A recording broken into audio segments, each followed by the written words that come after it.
Alright, Sarden stream. Everything's working.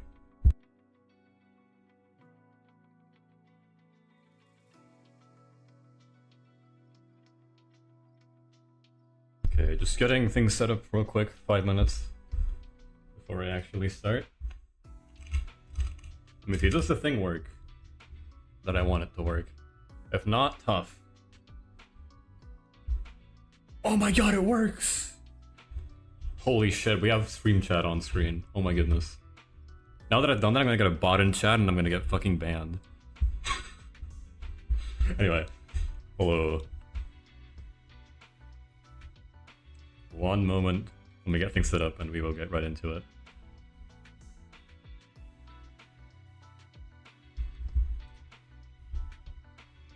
Just give me just one moment, please.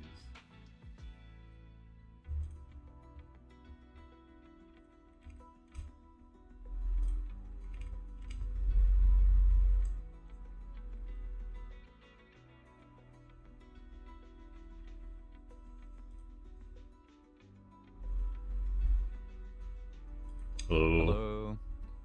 Okay. So let me adjust your volume real quick because I didn't do that before starting up. You'll find too, because for some reason my Discord is using the wrong audio output. Let me. Give me just one moment as well.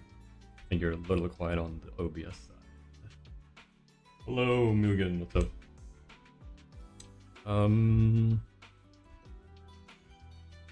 Here. Let me turn it up to like. Maybe just fine now. Sweet. Alright, nice. I'm trying to get you to a decent level on OBS as well. Can you speak real quick? Hello, testing 1, 2, 3. A little bit still higher. Still speaking. That sounds good, I think. Alright. Volume check. I'm gonna need a confirmation from chat in a bit, but I think that's fine for now. How you doing, dude?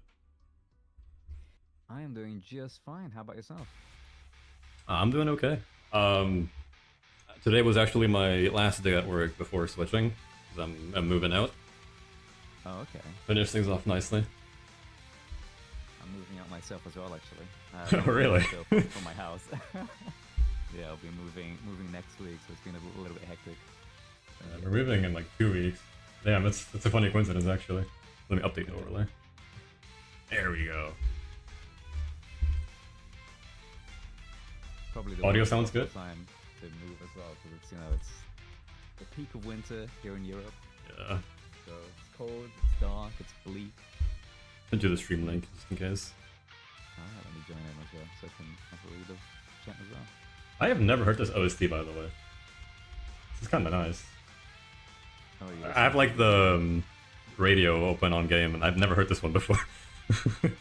When they released the album on Spotify and everything, there's so many tracks that I started listening to that I wasn't even aware were in the game. Or, like maybe like you heard them once, maybe in some character side story or Yeah. one like the early chapters, And then they're just forget like, about it. Yeah. uh-huh. And But then you hear them again, it's like, oh, right. it's like This is awesome. If anything, I almost kind of miss a lot of the early tracks. I think when we had the technical test trailer and kind of the original announcement trailers, they had I felt like the tracks are very EDM-y as of late, whereas before they were a lot more kind of hip-hop street style. It's got like a very urban feel. Away from that a little bit as of late, and I think, you know what, the original kind of vibe that they were going with the score, I think was almost a little bit cooler, kind of Jet Set Radio style. Whereas now they feel more like fantasy-ish. Almost to miss a little bit with some of those early tracks. What's this one called? This one's Yanagi's like battle theme from like the ancient story. Blowing Moonshade. Okay, now I know what it's called. Because everyone used it like when BFB first came out, and people were doing like speedruns. This was on every speedrun video. Like on all of them, dude. I mean, It's a good song though, like. Yeah. Giving a minute everyone to pop into the stream, but yeah, no, that's yeah. fine. I gotta try and find all of the original tracks and what they're called, because when they post it, all the names are in like Mandarin, right? So. Oh yeah, like, I just went through like all of them. Like, in game you can see it, but if you're looking online, or if you're looking by browser, Spotify or YouTube, then you can't read it at all. So I have to almost like pseudo Google Translate to figure out what the track is actually named. I'm learning Chinese, buddy. Yeah, damn right. I mean, everybody's learning Chinese now. So a news article, literally just this week. I was like, Duolingo Chinese spikes by like 1,000% because everybody's trying to learn the Rednote app now because TikTok. Oh yeah, the Huang Shao. I forgot what it's called. It's essentially it's like an Instagram, it's like a Chinese Instagram. I use it sometimes like stalk some really skilled Chinese artists, but it's a pain to use. Nice. And I was like, okay, everybody's going to the Red Note. Everybody's learning Chinese now. Next up, X, formerly known as Twitter. Everyone calls it Twitter. And then everybody's gonna move up to like Weibo or something. It's like, all right, everybody's using Weibo. Or Weibo enjoyers now. So yeah, Edogawa Mugen. This is literally like the Yanagi speedrun track. It was everywhere. I was just saying that. it's like a goated OC though. I can't blame everyone for using it. Do they have Harumasas in here?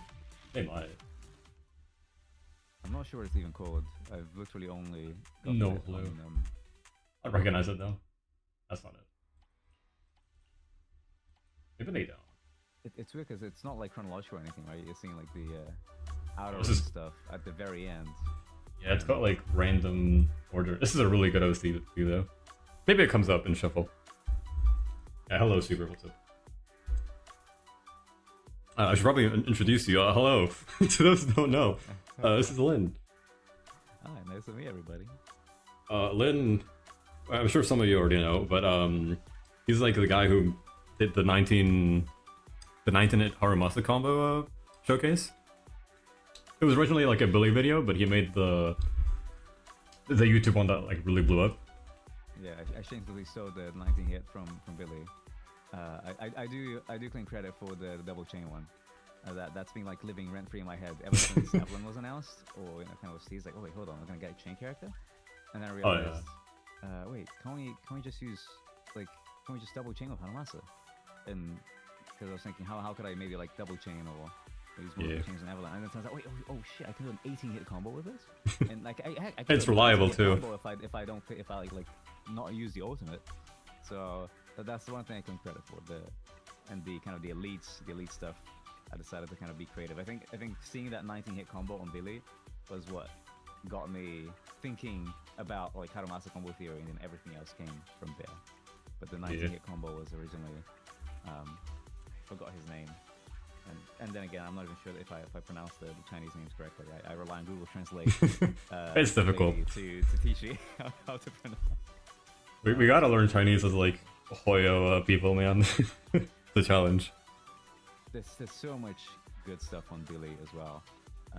Yoji just linked me recently a video of like a 60k plus Typhon run with Nekomata and What? DPS Chingy. It was like practically out DPSing Harumasa. I was like, what the fuck is going on? I was like, yeah, just M0 DPS Neko? and chain. M1 Neko. What about the Chingy? Yeah, Chingy was M1 as well. Okay. I mean, M1 Chingy is just such a powerhouse that you can't. M1 Chingy is not insane. use her. Speaking of Yoji, by the way, I was thinking of also getting Yoji in on this because he's like the other like Harumasa guy on YouTube. I don't have his Discord, and I don't know if he's like a talker. I've never like heard him speak, so I don't know if he's like up to be on here. But maybe next time. Sure. I've only chatted with him on Discord though. I haven't like gotten on voice or anything. I know he pops in the stream sometimes, so he might see this. I mean, yo, did you see this? I'm always down to chat. But yeah, he's the one like linking me. I don't know how he does it. He just finds like these incredibly niche, I don't know, like 500 view or something Billy video, and it's like a complete smackdown of like Deadly Assault, and I don't know how he finds these things out. I've been trying to refine my Billy detective work skills, but I still have to catch up to him. 1 second. Apparently you're a bit low on stream, so let me turn you up a little bit. Yeah, no, that's fine. I can mic test, volume test, voice test, and then hopefully it's really hard to adjust these things, to be honest. Yeah, I think that's better. You're going like just below the yellow. I think that's better. Like I want to have you just slightly quieter than me. Yeah, I think that's fair. I think that's good. You have that impression of like like sitting next to you because you're a little bit louder than the person across the table, just a little bit quieter, kind of giving the whole acoustic vibe to the stream.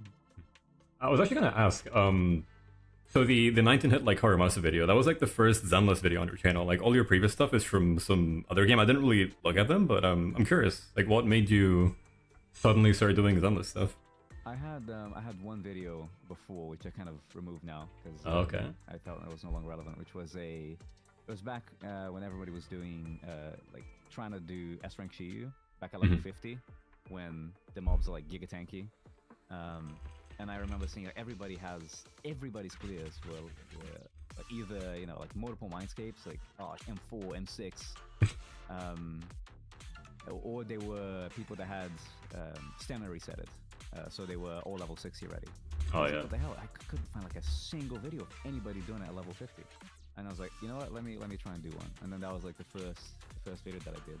And then everybody just blew me out of the water. Then like Yoji made a better one. And it was like Punch, the guy that did it with like Nekomata. He didn't even use Juyuan. I think he used Ellen. And then Nekomata on the second round against Thanatos. Not Thanatos, sorry, Jilahan. And he just like blew everybody out of the water. It's a pity he stopped uploading. So I removed my videos. Okay, my job here is done. Other people have gotten it. I'm good. I see. Yeah, and then after, I'm not really sure exactly. I think what motivated me was I saw like that 19 hit combo. I'm like, this shit is just like way too cool. You're like, this needs to be shared with the world, like with our side of the. Like this is so because I remember almost feeling like I missed out on the bandwagon when there was a what is it, like the Juyuan chain tech that they had. Oh yeah, that was like a thing. I wasn't like super into the community at that point, but I know it was a thing. But it got like hacked or something, or it got made weaker. No, so what happened is the way that it worked, or at least the theory, because they patched it right, so we can't go mad but it was you could essentially trigger a chain attack with another character's heavy attack. So the way that it would work is you could say use. Oh, so it worked off field essentially. Exactly. So you could like use Juyuan's EX, and then before that landed, you could be like in Nicole's chain attack, and then that would trigger like the chain attack again, kind of thing, right? Like it'd be on Nicole, and then that triggers a chain attack before you even fired your own attack or fired your own EX or your own chain attack, and you could essentially just kind of ping pong between characters by having one character's EX trigger the chain attack prompts, even though they were now off field, right? Even though you are no longer on that specific character. I can see why they would patch that, but that is sick. You just get like kept moving around like Nicole, Nicole, like you just kept ping ponging around the characters, and it was pretty cool actually. Dude, can you imagine trying to manage manual chain with that? That sounds like hell, but it sounds fun. But it sounds like hell. Exactly, it's pretty damn fun. And I felt almost felt like, oh my god, this sec is so cool, and I kind of missed out on it. So then I said, okay, 19 hit Harumasa combo, because it was actually Yoji that kind of introduced me to the 15 hit combo. I think it was that he had first. So I think that was the first combo that he. Oh yeah, he was like the 15 hit was like the first one that he made. Yeah, and he mentioned that he saw that on Billy, and I was like, hold on a second, why am I not looking at Billy? Right, this is a Chinese game. Why the hell am I not looking at the Chinese website? And then I started just like scouring Billy for different Harumasa videos, and I saw that 19 hit video, and I was just, oh my god, this is crazy cool. And so I just made like the short one, which was just like the 19 hits. And while I was doing the 19 hit, I was like so incredibly fed up with having to line up shock. Like it was so annoying to do it. I remember because it was with the Wanted Enforcer, the Shi, right? And he keeps attacking constantly. He does not stop attacking. Usually that's a really good thing. It depends on the team, but yeah. Yeah, because the big problem that I was facing is I would always accidentally parry when I meant to like switch. Dude, yes, that happened so many times. I was doing runs on like that Shiyu. I was like barely out of one stun range, so I was in the runs in the gauntlet for days. And that would happen so many times when I'm doing like the quick swap stuff. And it was, I hated it. Yeah, and then that would just like mess me up, and like that messed up the shock, because then either I would just like parry and then not do anything, or either Harumasa or Chingu would parry and then I'd build extra shock, and then that'd mess up the shock lineup that I had, because you have to use like a very specific stun rotation to actually get the shock to line up. There's also the thing of both Chingy's meter gain, and I'm calling it meter gain for the bar thing. Her meter gain and her shock gap is really like focused into that normal attack string, so having to dodge kind of screws both of that. So it's like really annoying against super aggressive enemies. Exactly. It kind of messes you up. You have to essentially just kind of try and face tank it in a way. Or, Yeah. which you can't really do, right? She has like some armor, but it's not strong for like it's not strong enough for like the big hits. Especially if you play against Typhon, like none of that really works. You can't tank for anything. So I think you tank up against elites. I think it depends on the Something like that. I'm more familiar with like Genshin's poison, whatever. Not really Zenless's yet. Yeah, to be honest, this is the kind of game where you don't want to be getting hit to begin with. Yeah. Usually, it's not something they have to care about too much. But when the shock applications be so specific, and I was just okay, I'm just fed up with the shock. And then that's when I tried, let me just try a different combo. And then I tried sliding in double chain, and then that worked out. I'm like, okay, I got 2 combos, so I'm not just ripping off the Billy guy. Okay, I got some original content here. And so then I decided to just add like a little scrolling text, like really quickly on DaVinci or something, just kind of like highlight how the combo would be done. Mm-hmm. And then from there I was like, you know what, it was pretty interesting, kind of sitting down and theory crafting and figuring out the combos. And I had done, as you mentioned, I have some games that I played before, which was Lost Ark primarily. And I used to do guides to that game. So I'm like, you know what? It's been a long time since I haven't made a guide. You know what? Let's make a Harumasa guide. I think that's pretty cool. Base. I think it was just it was almost more of a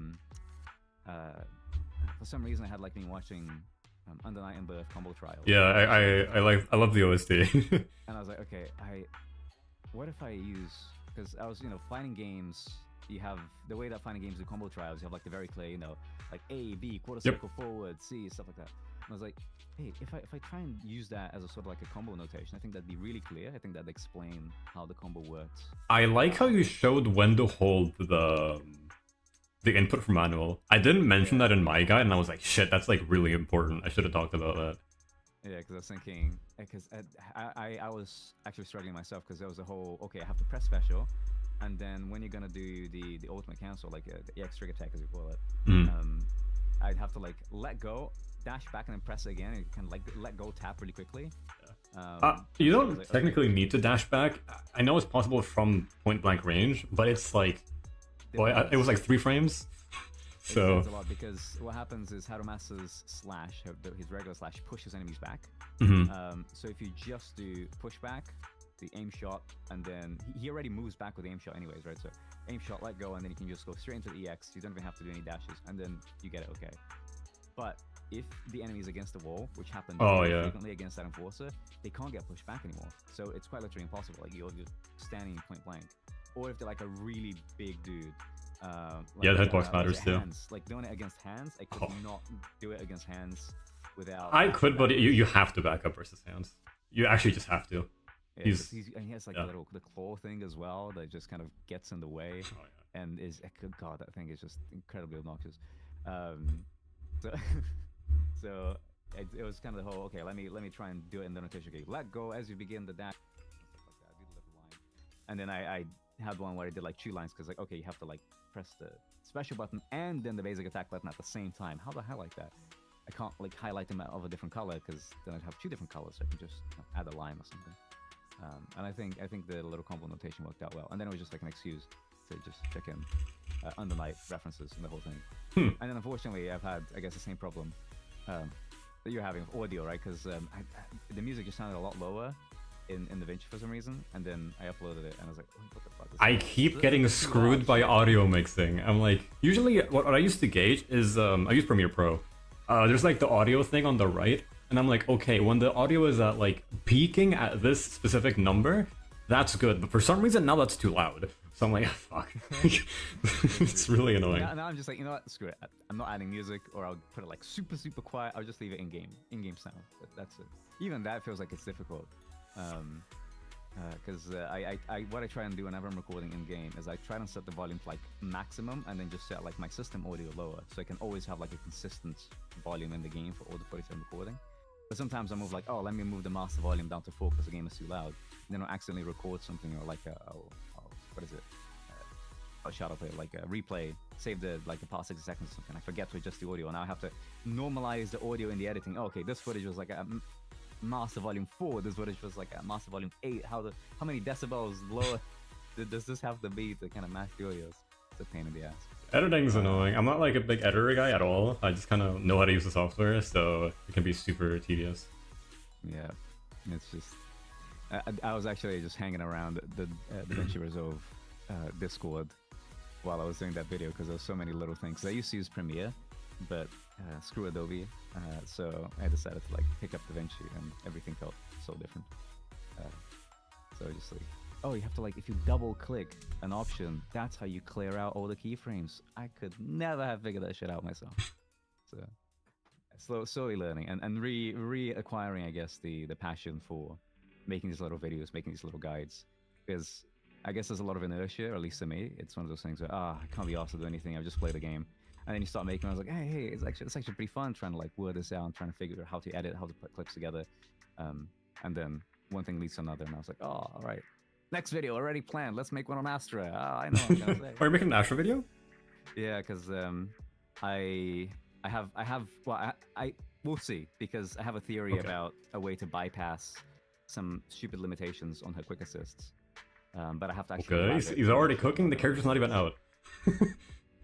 The character's not out and he's cooking. From like watching other creators play the character and like hanging around on different discords and looking at like the leaks, trying to figure. I'm telling you, man, Evelyn has been on my head rent free ever since she was announced. Right, so I'm thinking, okay, if I'm gonna get the Evelyn team, how can I make this work? Oh. Yeah, I'm also excited for Evelyn. I think that the chain mechanic is pretty interesting. It's something completely new. Yeah. I will be getting her. I don't think I'll be getting Astra because I'm low on pulls. Okay, interesting. But I'm guessing getting Evelyn. Yeah, that's pretty cool. That's neat. I think I'm just gonna go for both. I'm very thankful to have the disposable income to be like, you know what, I can at least secure these characters, or at least so long as we start getting the Angels of Delusion or something. Are those the idols? Or? Yeah, the idols. I'm gonna skip all of that. I do not give a shit about these idols. Give me 1 second. I want to check the audio myself real quick on stream, because apparently it's still kind of fucked up. So give me just 1 minute. Yeah, no, that's cool. I can probably just keep rambling about stuff. It's very easy for me to do. And then hopefully with that, you can kind of check the sound. So you mute me on Discord, bring up the stream, and I can just keep talking whatever. And hopefully that can be your audio benchmark as I'm doing now. But yeah, let's see. Where was I rambling? Yeah, the idols. I mean, the idols are pretty. To be honest, I almost skipped Chingy, and that was almost the worst mistake that I had made in Zenless, of just how ubiquitous she has been in practically every single comp. You can run her with anybody. You can run her with Miyabi if you want. It's just crazy how strong the stun damage modifier is. And I to this day, I kind of regret not getting Chingy Sig and Chingy M1. And I almost skipped her because, oh god, it's a lolly character. Oh wait, but her animations are kind of cool. You know what? Let's just go for it. I'm sure that they're gonna release a bad character eventually. But no, they've been releasing like banger after banger. Like all the characters have been really, really cool.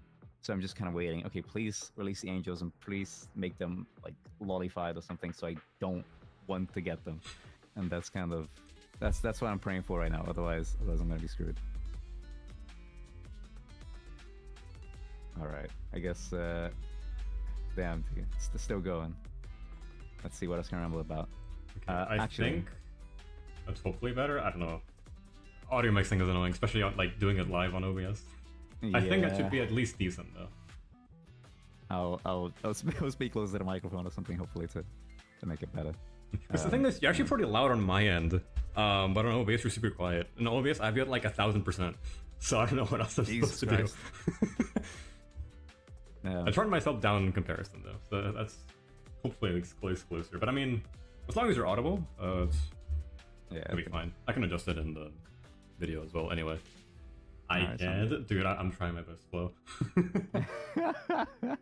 Disaster. Anyway, we're going very much off topic. We are. Harumasa. Yes, the guy.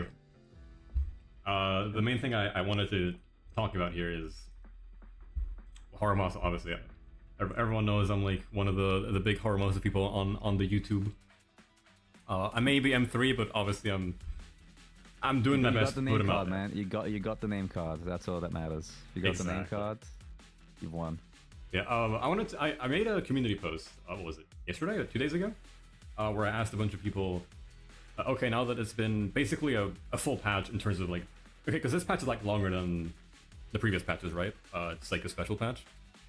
So he's basically been out actually. Because it's like it's a because I think the patches. Oh no, it's shorter, right? Like, yeah, so they have 6-week patches that alternate character banners every 3 weeks. Yeah. but we're getting like a single 5-week patch. Yeah. I think is The one banner was shorter. long. That's what I meant to say. My bad. But exactly, but a much longer banner. So people have been able to like save up and, you know, get those mindscapes, push for the Harumasa. And you know what? If we want that sig, I got the polychromes. I've been showering us with polychromes as well, thankfully. Go for that sig and boost up the character. Yeah, so he's been out for like a couple of weeks now. People will actually understand how he works. So there's like plenty of guides out there. There's a bunch of showcase videos. Harumasa is like actually understood by a large majority of the people that play him now. Yeah. I wanted to see what people think of him. Is he fun? Is he difficult? Is he strong? Does he feel too weak? Literally anything. And I actually got a bunch of people leaving like their full thoughts in these replies, and there's a bunch of stuff to go over here. The general consensus that I'm seeing is that people think he's really fun. They like that he's more complex than the other DPSs in terms of getting him to perform like at a strong level. But it does also make him a little more difficult to pick up. I even saw, you know, some people kind of mentioning how, oh, you know, like it's a bad thing because it kind of pushes people off the character. But almost say it's the opposite. I think the character is actually really easy to pick up. I think at a baseline level he performs okay. He's not like a bad performer, even if you're just using automatic chains. If anything, of course this is dependent on Shiyu buffs and Deadly Assault buffs. But right now I would say the chain buff is, you know, comparable if not stronger than the ultimate buff. And for that you're pretty much playing Harumasa in automatic chain. You're not even doing anything too complex or too fancy about it. Yep. One thing I've actually seen myself like doing just through playing is, especially with M2, I will just auto chain sometimes. It's because it's comfier. The difference isn't like super stark in dash count, especially with M1. Yeah, with M1 plus, it's whatever. And because you can take advantage of both the buffs and his own buff from M2, it's just like, even though I'm making a less optimized combo, it's so similar in performance that it feels fine. And it's still obviously really fun to play because I'm still managing my quivers, even if I am not super sweating when exactly I'm chaining this and that. Yeah. I mean, yeah, because I think it's always hard to compare because M1, you get so many dashes with M1 that you're practically overflowing with them, whereas M0, you feel really restrained. So it is one of those that like, oh, you're getting maybe like 13 to maybe 15 hits, depending on what combo you're using. If you're like using automatic chain, if you're playing on mobile. And I think, you know, Elogala here raises a point where, you know, he is really challenging on mobile. Yep. And yeah, he is if you're using manual chain. I think manual chain on mobile in general just doesn't really work out well. Unless yeah, you gotta hold it like weird. Like, I don't know if you ever played a rhythm game on a tablet. That's kind of how you have to play Zenless if you want a manual chain. The fucking mobile Osu, yes. But it's what was it, Sidus Shoe or something, I don't know. But playing, you know, rhythm games on that's what's in. I guess that kind of lines up with the soundtrack that they're pumping, right? So you gotta vibe to the soundtrack. But yeah, like I think at a base level he's okay, and I think they got like a correct level, it's a decent level of difficulty. But of course that scales very sharply, I suppose, as you start getting more and more complex and longer combos. But the interesting thing is, I find that his difficulty is not so much the character itself. I don't think, oh, the character is like really difficult to play, or it's like, oh, this is like really difficult from like a technical execution perspective.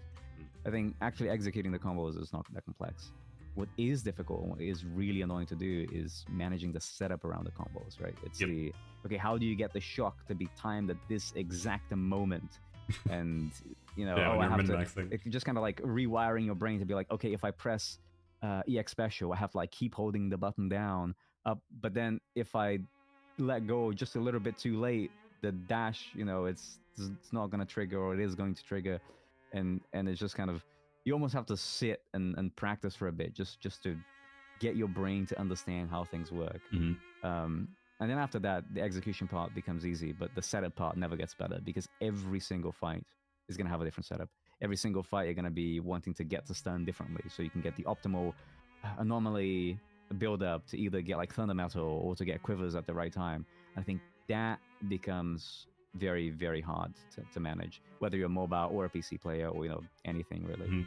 Like even I sometimes just choke my setups. I'm like, ah, shit. Like it happens to the best of us. Ask restart.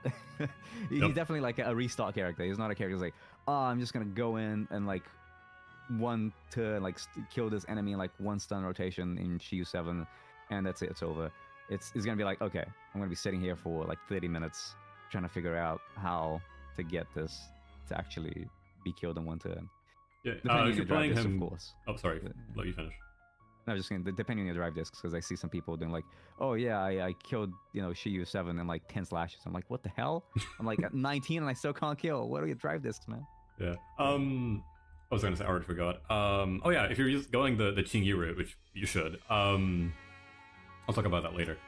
You're kind of playing a stun breakpoint unit, of course. You're killing in 1 stun, you're killing in 2 stuns. That's usually how like Yeah. DPS that play in stun work. It's not like, for example, okay, Zhu Yuan does 11 damage, and then Harumasa does 9, so Zhu Yuan's better. I mean, if they both kill in the first stun or the second stun, it's gonna end up being about the same.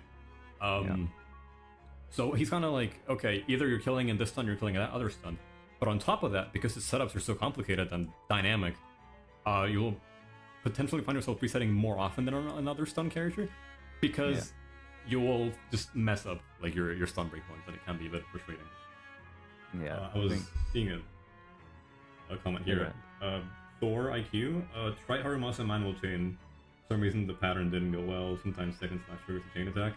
And yeah, that happens. I mean, if you're struggling with manual chain, if you're doing the hold, what's it called? Like the hold method where you hold on every input, that's super tedious if you can't, clog grip or something on a controller. And even if you're doing the other method for manual chain where you hold the special button, sometimes you'll let go too late and then, oh well, shit, I didn't trigger my chain and I'm awkwardly stuck on him. So things like that will happen with him, and it can make him feel a bit bad to play compared to a character like, I guess Zhu Yuan's a direct comparison. Zhu Yuan, like, you can't choke on Zhu Yuan, but it's never gonna be like, oh my goodness, it's all over. Yeah, Zhu Yuan feels to me is like, okay, you got to the stun, now it's just your execution about how to do that combo. Whereas with Harumasa, it's the execution is getting to the stun in the first place. Mm-hmm. How do you actually He almost has to like, I guess combo can almost be split up into like 3 or 4 different combos, because you have the setup quivers part, you have the detonating part, you have the support like buff upkeeping part of the combo. There's like so many different factors you have to consider that it gets easy to just forget midway what you're supposed to be doing. Yeah, exactly. And that's what makes them like so difficult for people to understand, because they will see a run on, let's say Yoji, they see like a super cool Yoji run, and there's just like so much stuff happening, and it's super hard to like try and understand it. So he can feel a lot when you're just starting out. Yeah, no, I'm in full agreement. It's like, I think that is, I think you captured very well the crux of the difficulty, right? It doesn't feel like, oh, it's a fighting game combo where I have to like get these perfect links at the precise timing. I mean, at best you only got like the EX old stuff for that. It's just, as you say, you just have to keep track of so many things. Okay, how many quivers? How many prison stacks? How many dashes am I into this combo? Then you have to like get the right spacing for this. Oh, I have to like quickly swap to Nicole and then ultimate and then swap back and there's just so many things that you're keeping track of at the same time that it becomes a little bit of information overload. Yeah, he's like a very, his mechanical difficulty, it's definitely higher than other characters, because other characters in this game are really straightforward. But it's not like, it's not like doing a fighting game combo on high ping. Like, it's not super difficult. It's just, it's higher than the average. But then the mental game is the difficult part. Trying to remember what you're trying to be doing here and adapting depending on the situation. But I think that's what makes him so fun. And actually, that's a lot of what other people think makes him fun. That difficulty to his kit and his execution makes him unique. And his playstyle is really, well, I already used the word unique. Okay. It makes his playstyle and how he plays really fun and different from the other characters. So even though it is kind of annoying or difficult to work around it, it's really rewarding because he performs at a good level if you're able to do all those different things. Yeah. I think it's even beyond that. It's rewarding precisely because of the whole planning aspect, because you're not just restrictive about, oh, I will learn this one kind of bread and butter combo, and like that's it. That's just what I'm going to keep using. Because that's very much how a lot of other characters feel like. Yep. You don't have much skill expression in a lot of characters. I mean, it depends, right? Because I say, oh, you don't see much skill expression of like Miyabi, for example. She's incredibly straightforward. But then I see like Krydel put out like a video. I'm like, okay, never mind. I stand corrected. You can't have skill expression in normally like these extreme anomaly characters. Oh, sorry, I'll let you finish. Yeah, I was just going to say that, I mean, of course, it depends on the player, and every character is ultimately going to have some kind of skill expression, but mostly with Harumasa, kind of every fight is its own unique Puzzle. plan that you have to tailor around, and that is what I feel makes him really fun. The comparison to Miyabi, actually, because she's on the same banner, and obviously more popular. I mean, I don't think it's crazy to say Miyabi's more popular than Harumasa. I think we can agree on that. But the comparison with Miyabi, her kit and combos are incredibly straightforward. You build your funny stacks on the top left, and then you hold the button. And that's it. The skill expression from Miyabi, and honestly all of the like dual anomaly setups where you play Disorder with literally any character, is how you manage your swaps and your buffs. And that's when like the Retro Anomaly teams like start to really become more complicated. Not necessarily in the kits themselves, but the team that you play them in. So even though Miyabi is a super straightforward character in execution and also kit, honestly, the way you play her teams is what makes her like more complex and gives you some room to kind of show off what you can do with the character. Whereas Yeah, no, that's for sure.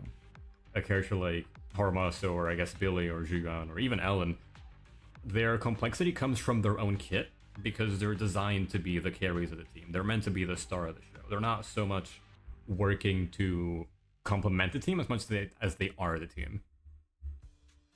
Yeah, I'm in agreement. It is kind of like that. Although I would even argue that, a character like Ellen is so straightforward. I remember, especially in the early days, right? You wouldn't even run Ellen with a stunner. You just like Ellen double support. That's it. And as you say, like she's a character that you literally do is just your basic attack, and then you dodge, and then you go to, and then you basic attack again. Like that's it. Of course, every single fight's gonna have its own planning around the rotation. How do you like manage your buff, keep your kaboom stacks up at all times, kind of thing. The cannon. Yeah, always keep swapping to a different character, just like to bop them like just a single time to refresh that. So all of that, of course, it's always going to matter. But it's just a character like Harumasa, I felt like takes that to the like complete next level, because he is a stun-based character that still has a really that cares a lot about anomaly application. So you're paying attention. You're almost playing like two different comps at the same time in a way. Yeah. Let's talk about that in a second, actually. But before that, I wanted to say something about lining up shock, or really any anomaly. It's so sick when you see a run that like lines up those anomalies perfectly, like constantly. Was it the 53k Yoji run versus Mario? Yeah, sure. Where he did like the corruptions. That was really good. But it's so sick, but it's so like difficult to line it up, especially in a long fight like Deadly Assault. I was doing a run. What was it? Was it yesterday? Yeah, I was doing a bunch of runs with Shingy, Nicole, Harumasa again on Typhon, see if I could kill, because I actually can't. I'm at like 58k. But oh my God, so close. Yeah, I tried running Fundamental Haru again because my discs are just so much better than my Hormone discs. But the issue is lining up. Okay, lining up shock for stun is pretty easy. Doing it 5 times. Yeah, it works okay. The first stun actually uses Bang Boo Chain to do it. It's pretty sick. First stun's fine, second stun's fine, third one's fine. After that, it ends up falling out of sync, and I'm just like, damn. It's I'm so assuming difficult. you're using ultimate buff, right? Because with chain buff, because I'm running Thunder Metal myself, and I'm using the chain buff. Yeah, I'm using the And ultimate. I always want the chain at the beginning. I want like Harumasa chain, like I stun, Nicole chain, Harumasa chain, and then that triggers shock, so I get my Thunder Metal, and then I begin the actual burst. That's kind of how I've been doing it. And so I can at the very least be consistent, because okay, I always get it ready for the chain attack. But then managing that, as you say, becomes really annoying, because as you mentioned previously, right, Shingi's like perfect dodge attack is gonna give you different value from just her basic spam. And her EX just builds so much gauge, it's disgusting. Like you can only use EX once, otherwise you build massive amounts of gauge. Or if you do like the hold EX on shock, Shingi, which does the extension. Yeah. Because I use gauge to refer to her Yeah, meter. exactly. Sorry, Okay. the not flash connect gauge. Right. The anomaly gauge. She just builds so much of it, so you almost becomes restricted. It's like, oh damn, it's almost like I don't have enough flash connect gauge to do like a double stun or double enhanced basic. But at the same time, if I attack more, then the anomaly gauge is going to cap out. So then I can't do that. Yeah. And then trying to work around that becomes really annoying. And it's weird because I was thinking, you know what, this electric Bangbu is actually like ticking me off. He's making it way harder to be consistent with the electric application. Yeah, it's Let me just it's start running annoying like because it is. in also mini voice track there. With Plugbu, I need his chain attack to perfectly line up shock on Harumasa's chain attack. But then, because he's just passively adding shock, he then eventually is what kills the run after the 4th stun. Exactly. It's like, I wish I could turn him off or something. Level 30. I regret leveling my plug boot at this point. I wish he was like level 30, so he would build just a little bit less. Yeah, I'm at 50, I think. I usually just play Gulliver because I just like the hat more, but I mean, yeah. Oh yeah, it's good. Like I have Gulliver if I want the Bangbu without the extra anomaly buff, because you know Gulliver needs 2 section 6 and Plugbu is 2 electric. So I kind of have both. To be like super specific on the build up, but I mean, usually I just go Gulliver for his damage and call it a day. I respect that. That's the best Bangbu so far. In terms of aesthetics, at least. Because for sure. I'm not sure about like the actual values, but he is just absolutely hilarious. It's the best. It was the only Bangbu in which I have like the stars. Technically M5, yeah. Like have got 5 stars on it. I just went all out for this Bangbu because I just loved it. You know, but I have a 5-star a million, and he's like he does so much damage on that chain. He does like around a million, more or less. Depends on the buffs and the boss. A million doing a million. Who would have thought? Like into neutral, it's about a million damage, which is really funny. And it's a fast chain too, so you can just kind of fit it in there in a Billy team. I wish I could use him in the Harumasa team. He would unironically get me to 60k just because of his chain. If I could use him, but I can't, so he's not getting the buff, unfortunately. Sometimes I wonder, maybe this is one thing to lab. There's a chain buff that you pick in Deadly Assault. Does that apply to Bangbu chain? Because if it does, okay, maybe that might be the answer. I think that 3rd buff's really good. The extra days is actually like kind of clutch. I think it doesn't matter at all for Typhon because Typhon just literally stuns himself. But for Butcher, yeah, it can actually be okay. I think I've been trying like some double chains on Ellen with on Butcher, and it's okay. I still feel like I get a little bit more success with Ultimate buff than chain, but they're kind of comparable. If you don't care to get performance points on Typhon, I think the chain buff is better for damage. Can be, because you can stun before he even gets to the triple assist, and it's a really long like commitment when you do the impair. But you also get less decibels, so it's kind of like double-edged sword. I've done runs with like a shit ton of runs with both, and I haven't uploaded any because I haven't gotten a run I'm happy with, and I hate it. But the route I guess for the 3rd buff is you just hard focus the guy with Chingy, get your 2 enhanced basics, and just go ham, and you'll end up with 0 performance points, but you get a shit ton of damage because you're stunning so fast. But then if you go the 2nd buff route, you'll be doing the impair because you're stunning slower. They end up being about the same in terms of damage score. But I think it's interesting that we actually have like 2 buffs that are really similar. They actually balance these buffs better than I think last season of Deadly Assault, because there was the like dodge counter buff or something, which was like okay. For solo runs it was awesome, but besides that it was like it kind of just existed. Yeah, I think it worked on certain setups. Like I think Harumasa actually worked well with that buff on Marionette because she was just so aggressive. Oh yeah, but the other bosses were kind of so like they didn't attack enough, especially on Bringer where he's literally just chained, like locked, literally does not move the entire fight, which is a bit ridiculous. But I think it was just also the fact that the Zorda buff was so broken in that first. Oh yeah, they had to nerf it. Exactly. Our current buff is way worse than that Zorda buff, and it's still good. Like don't get me wrong, it's still really strong. But like that original buff was ridiculous. It was at the point where, you know, even if I was running like solo Miyabi on Bringer, I would still be using the Zorda buff. Not solo, right? You know, like non-anomaly team, like Miyabi with like Lycon and Sokaku. Oh, okay. Or, you know, Miyabi yeah, like more Kaleda and Lucy or something. Yeah, and just even though I would rarely actually get the Zordas, the energy gain that you get on the Zorda and the extra damage was just so insanely high that you just wiped the floor with all the other buffs. They couldn't come close in comparison. So I think we're actually a little bit more balanced now. Yeah, I think they did a much better job balancing the buffs now. They all have use, they're all good, about the same level as well, to where they're all worth using.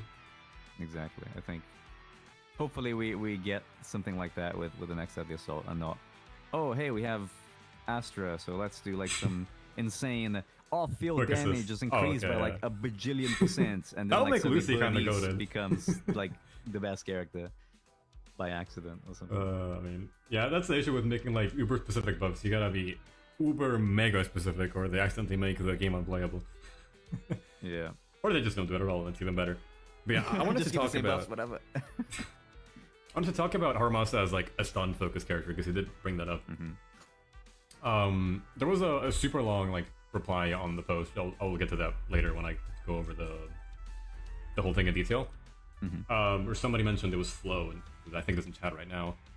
Now Harumasa is like the attack character, or I guess I don't know what to call him, like dedicated attack character who can slot into basically every team archetype. He can both function as a stun unit with Xingyi, or I guess Ambi, and as a pseudo anomaly type character where he plays with Yanagi Arena, Grace Rena, Lucy Bernice or Lighter Bernice. I've seen Caesar Piper. All those like three, the burn, the shotgun, the assault teams, I've seen get like decent results as well. They're obviously weaker than the Qingyi team, but they perform better than the base standard of Ambi Nicole, and not that much worse than Qingyi, to where I think it's interesting right now, and it may become something even more relevant in the future. I don't know if you mess around with any non-Qingyi teams. Yes, I've been messing around with non-Qingyi teams for stun-oriented Harumasa playstyles, but I haven't really done like what you've done. It's like, oh, let's do Grace Harumasa. So I haven't really messed around him much of Anomaly, because I feel like his Anomaly application just feels really bad. So It's good that it let is. somebody else apply Anomaly, and then you kind of get the extra buff, right? You get the 40% extra damage, and you get the passive where you can build extra stacks when you do the Falling Feather, and then you can like, kind of wail on the enemy for a bit, and that's great and all. But then there's so many issues where, okay, you can't dodge a dodge attack, so you just keep getting hit while you're doing a dodge attack. You can, but it's a bit clunky, yeah. Yeah, because I'll have to have a look then, maybe watch some of your clips to see how you're pulling it off, because it just feels a little bit weird. I guess you stop and then you dodge and kind of begin again. If you want to min-max, you get hit every single time until you're on 1 HP, and then you start dodging between dashes. But I mean, at least because his dodge, like his dash attack, 1 second, uses the same scaling. It's on the same skill level as his dodge counter. It's gonna be leveled just for you having him built. So even though it doesn't really hit that hard, it's not buffed by his core, or his engine, or whatever. It's really high level. The scaling is decent, so. Okay. And it's also really fast. It's one of the best. I think it's second best dodge counter in the game, but that's a different topic. Weaving in one dodge counter between your dashes just to stay alive isn't that bad. The more aggressive the enemy is, like against Enforcer, where I did my first video showcasing the team, it was a bit rough. But even like in the worst possible matchup where it's not electric weak against Enforcer, the team still performs like solidly. It definitely performs better than his like cheap alternatives to Qingyi, at least from my experience. That's actually really interesting, because I'd have thought. Well, to be honest, I guess it's rough, right? Because a character like Ambi just doesn't buff anything, right? She stuns really fast on paper if she doesn't get like interrupted, but she doesn't fight any buffs, sadly. Yeah, in reality, you also do get interrupted. It feels like she is meant to be like this basic attack character, but realistically, you dodge it, you perfect dodge with her once to get the energy buff every 5 seconds, and then you just swap out of her, try and do a little bit of damage with the main DPS, and then swap back to her on a parry, and then EX, and then repeat. Otherwise, it just doesn't feel like she's actually all that good. If anything, I feel like Kaleda stuns almost faster than Qingyi, and Andy, because of her scaling on her dodge. And she's just so much more consistent. She's not like reliant on the the N3 gets staggered combo. Yeah, just like every time you just get like one parry on Kaleda, and then okay, you get Furnace Fire now, you get invulnerability on your basics, and you get a bunch of days. I've been playing around with like Escalator, Lucy and stuff, and he does okay. But it really it does kind of feel like he's almost a little bit dependent on Shingi simply because of the electric application for stun teams, which it just feels like it's massive. Yeah. I guess on Oh yeah, like Fundamental is like you can skip unplayable with that, Ambi, but- straight up. Yeah. I mean, there may be some routes that you can do with Anby. I think it depends on like how bulky the enemy is when it comes to stun. Mhm. Because I guess like I potentially like doing Anby on what is it on Typhon right now feels really bad because you just stun so quickly that it's practically impossible for you to build any shock. So you're gonna be getting like one shock every 3 stuns at that point. But then if you get something where you can consistently parry, I guess, or consistently get decibels for Andy, then potentially it gets a little bit better. I don't know. It's weird. I haven't played with her as much as I should when it comes to kind of figuring it out. But then again, my Andy is just like level 10, so it's level 20 technically. So okay. the stun that I build with her is really bad, is really low because the scaling is horrible. Yeah. Because of that, I guess Daze does scale with additional levels. So I've been playing around with other characters like Lycon and Kaleda, which I do have leveled. Camilla in chat is asking, is M2 Harumasa worth it? If you have M1, yes. M2 is it's a good mindscape. It gives him a fair bit of extra damage. It lets you do auto chain and barely lose any damage from it. It makes him much more comfy. The buff is good if you can get it active in a stun team. But obviously you have to get to M2, and maybe you want to use those pulls on a different character. Like, I'm not gonna ever really tell someone, you must pull this, it's really good, get it now. You gotta consider what else you can possibly get with those pulls. Like, you get M2 Harumasa now, and then miss out on Astra, Shingi M1, some feature electric support that is, like, super good for Thunder Metal, or god knows what, you know? So you gotta, like, gauge if you want to pull through it. It's a good pull, if you get it, it's good. But see if there's anything else you would maybe want. For Typhon, Ambi on Kizaru is really good. Yeah, I'd imagine that's because that's the only way you'd be able to build enough shock to actually line things up. Yeah. But I guess also because Typhon just kind of stuns himself, so you could literally just be playing Harumasa on field and you'd kind of get to the same amount of stun anyways. I think if you parry every hit, it takes like what, maybe one Andy EX combo and then one sort of standard basic, and that kind of gets him stunned. And that I think that's not even using Shock Star. I think that's just using regular, you know, like Astral Voice and Swing Jazz or something like that. Yeah, people run like Astral Voice on like their stunners now. Yeah, that's what I'm doing. To be honest, I've seen you know, like those DPS Chingy doing 50k plus, like the S1 Nakamata or M1 Nakamata doing, you know, literally clearing Typhon. With a DPS Chingy, right? You don't even run impact on disc 6. Like, just run attack on everything. Oh yeah, I guess with this class you attack, can, huh? crit rate, crit damage, run Hormone Punk on Chingy. Just go for it, man. Just use that chain attack and do like 10 HP bars with one move. That was T, I'm sorry, I'm skipping it. Anyway, continue. Oh man.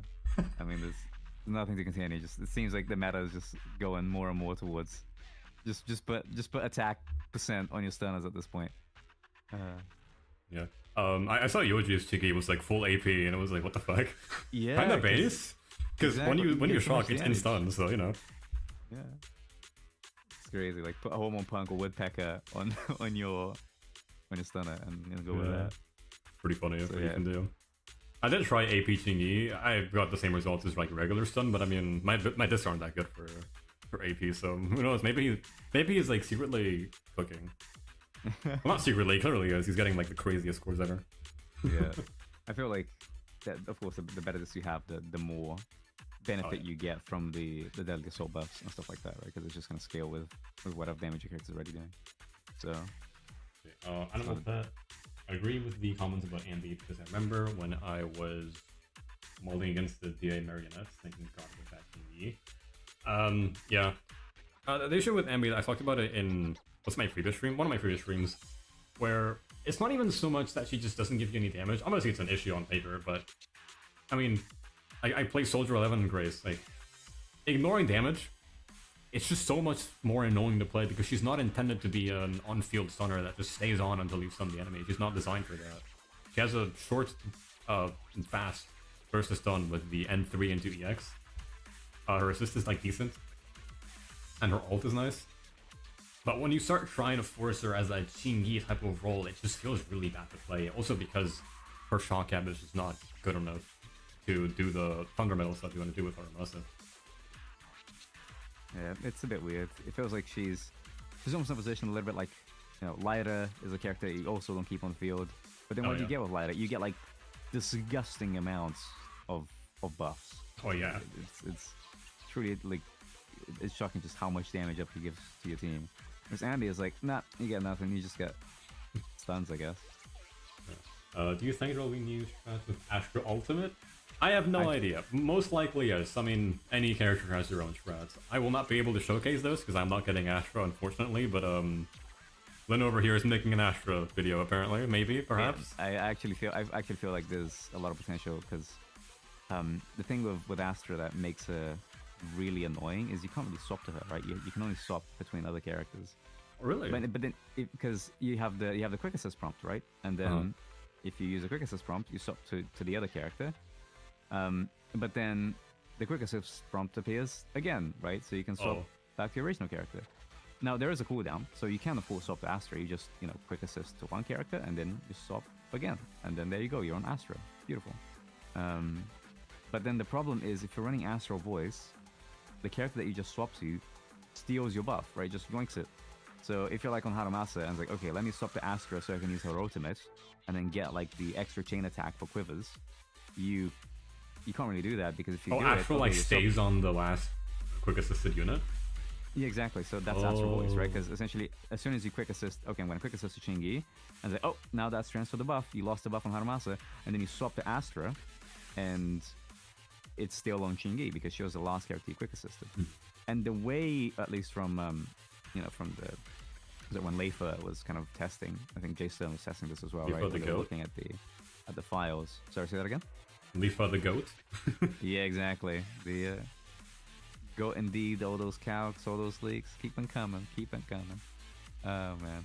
But yeah, they essentially kind of, at least Leifa looking through the files, found out that the way that the quick assist turned into chain is classified is as a chain attack. It's not classified as a quick assist, it's classified as a chain attack. So even if you ultimate into the quick assist, the upgraded quick assist, which gives you chain, you don't get the buff back on Harumasa. That's unfortunate. You're just, it's still on Qingyi, so you're losing that Astral Voice damage buff. So essentially, you want to play Astra in such a way that she is always the last character to chain attack. Because if you're swapping to Astra via chain attack, you don't have to quick assist to your stunner. So manual chain becomes even more important here because you can almost like double chain with Astra in a way, potentially. You can chain with Astra and then do a regular quick assist to Harumasa and pass the buff to him. And then you can like use another chain with Astra and then use her ultimate and then chain with Harumasa again.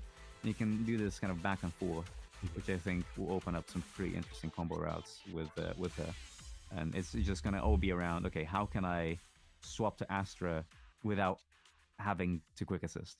And when the game doesn't really allow me to do that. And I think there'll be some very interesting rotations that we'll be able to do. Because I guess, all the cool stuff that we have right now is, gonna swap to Nicole so that I can use her EX while Harumasa's in the air from his EX. Then I can cancel his EX animation with a quick assist from, and you got like these crazy cool things that you can do with Nicole. And Astra just kind of like, oh, I'm gonna like press E and just AFK. And that's so buff like lasts for 10 years too, no? So exactly, it's like, I don't even know what the duration is, but it's huge. Practically, isn't it like 15 baseline and it goes longer? I don't pay super close attention to like the kits for a character that isn't like oh, I'm getting this character, let me look at everything. Otherwise I'm like just kind of glancing over it. Like with Harumasa, I was like, let me get in on this shit. And that was, and get the notebook, make make annotations and whatever, figure everything out.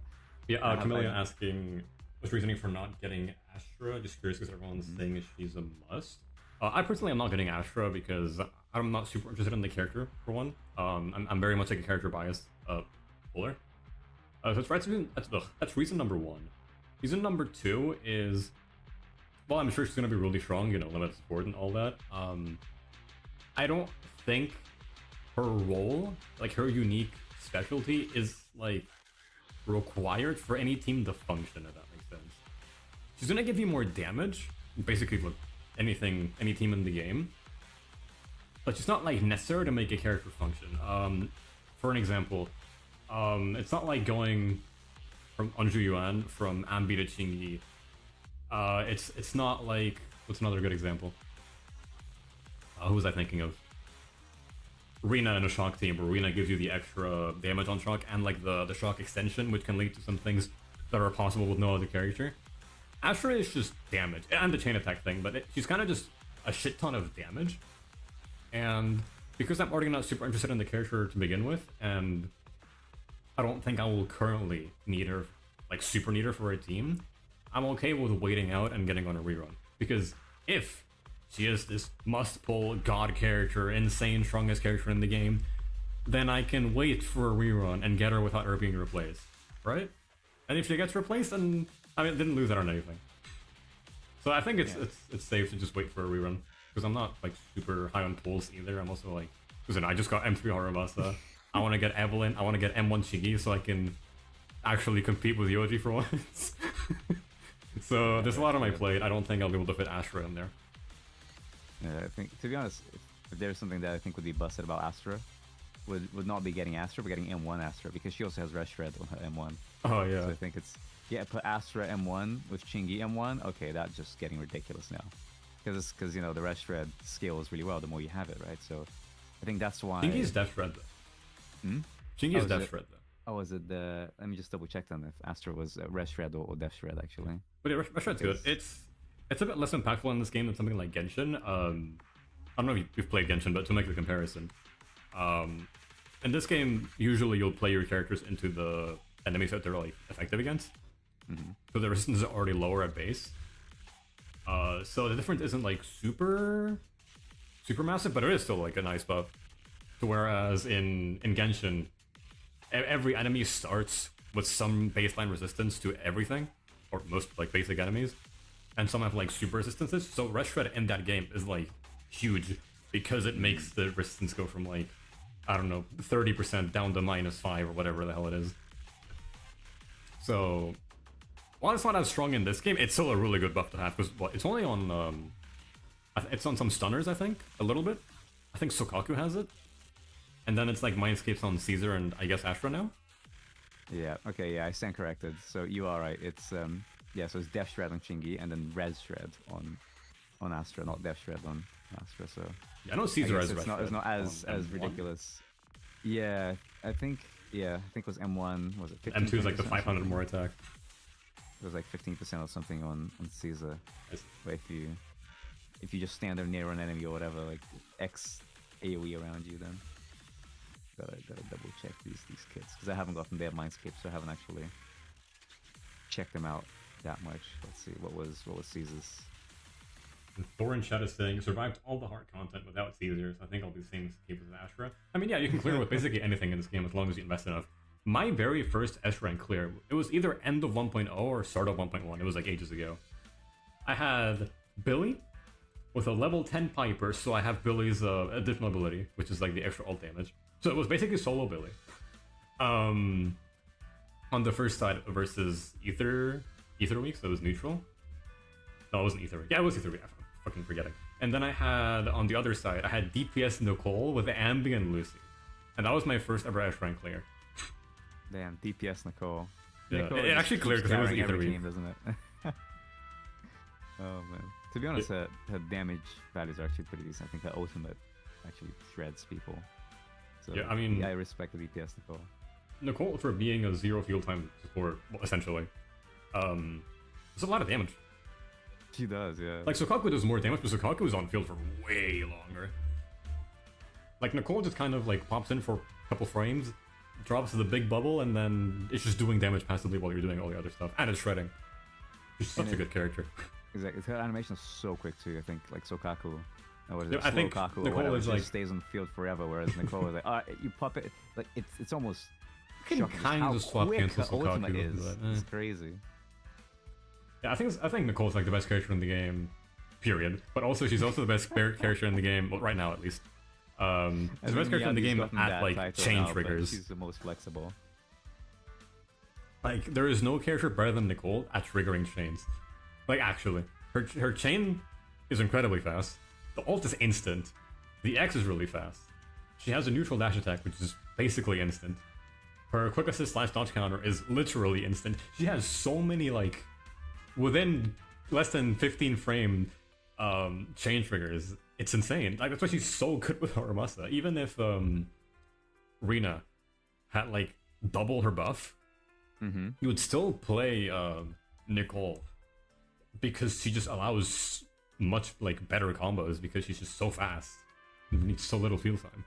Yeah, that's for sure. I guess these comparisons of Rina are almost painful to see at times, right? When you notice just how long it takes for things to trigger on literally anybody that isn't Nicole. It's almost feels unfair. I did some cool stuff before I was like super into the what was it? I guess the combo theory crafting like scene. I did like some random Twitter clip where I got like a 23 dash combo M0, but it was with lighter. And the way I did, the thing I did there is I think I saw that, yeah. But you did? Yeah, that one actually popped off. But I did like a Haru EX into Nicole EX into lighter quick assist. And that quick assist would trigger chain like the instant the arrow on EX for Haru fired. So I mean, there's other characters that have like access to these fast chain triggers, which is, I mean, but they're harder to get to for one, because they're not supports, they're not the ones dropping the buff. But it's so cool to like mess with it and see what you can get. So I hope we get more characters with like good chain triggers like that. No, I agree. I fully agree. It's so annoying when you have to, you know, wait for years to get like a chain trigger. Like I get Rina's EX really is the worst of all because you get the quick assist prompt really quickly. Actually, it's like, okay, if it touches the enemy, you get a quick assist, but the actual chain takes so long. I remember, I think it was like, was it Rakaruk? You know, the based Ben. Yeah, the Ben guy. Yeah, and he was doing like a Ben clear of marionettes on the last Deadly Assault, and he was doing like the double chain attack with Ben, and he was doing lighter to trigger the quick assists to go into the extra chain, or even just like his regular special, right, when he has no gauge, just like punches so quickly that's just that was like really good. Instant, and that just worked. It really is just fulfilling to see how well it flows together because it's so quickly. Whereas you watch something like, all right, Sokaku, you do one attack and then you put down the flag, but it's still not trigger the chain because the cyclone starts spinning and then bam, the flag opens. Okay, there you go. Now I got the chain. I was like, oh my god.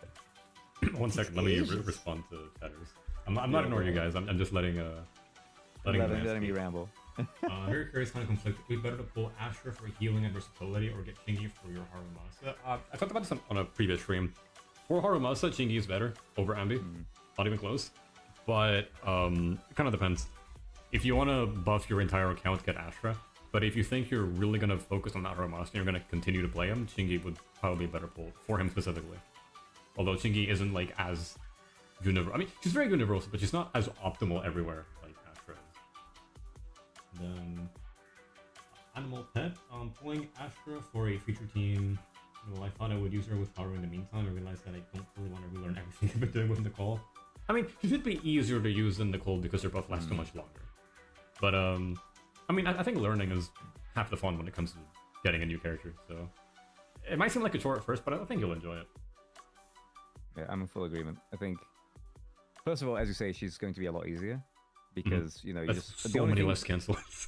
The only real thing that you kind of have to maybe bother doing is you just quick assist into Harumasa at the very beginning of the stun combo, so you like pass Astral Voice to him, and then you can just stay on him, and then that's it. You don't even have to care. Like, okay, just do your combo, don't worry about anything else, and you could maybe like try to optimize with the cool like chain swapping with Astra. But even that's going to be a lot easier than Nicole because a lot of Harumasa combos then start depending on, does Nicole have enough gauge for ultimate? Or, you know, how long does it take for her to get EX? I think in the latest Deadly Assault, I've even been running the Vault just for the extra energy regeneration that you get on it because it helps a lot with auto chain combos or when you're like using the chain attack buff. it just doesn't regenerate as much energy if you're not using it. So just having Astra AFKing in the background while you press buttons on Harumasa is going to make things a lot easier. A couple things that popped into mind. Well, actually, I didn't know how Astral Voice worked because I don't know if you know, I don't have a single Astral disc on my entire account. I never went into that routine. Because, okay, I didn't pull Miyabi, so that's useless for me. And I don't... Okay, the only team I play that actually does, like, quick assist often is, like, Soldier 11 with Lucy. So I didn't feel... I should get a set, I really should, but I haven't been... I feel like I haven't been pushed to do it yet. Because you can even use, like, Bernice Lucy. I do not have Bernice, no. Oh, I don't have Bernice, okay. No. Because I've been using Astro Voice on Bernice teams as well, because it's actually pretty good because of her ultimate. Yeah, I didn't know it worked that because I don't have the set. I don't have a single disc. I can actually show it on stream real quick. If, like, someone doesn't believe me. Real quick. Filter. Set. It's just gonna go 0 discs. Let me see, because I got the stream on, but I think it's a little bit of a delay. Both Branson Blade 0 and Astral. 0. 0. I have never touched that routine once in my life. I should, but I haven't.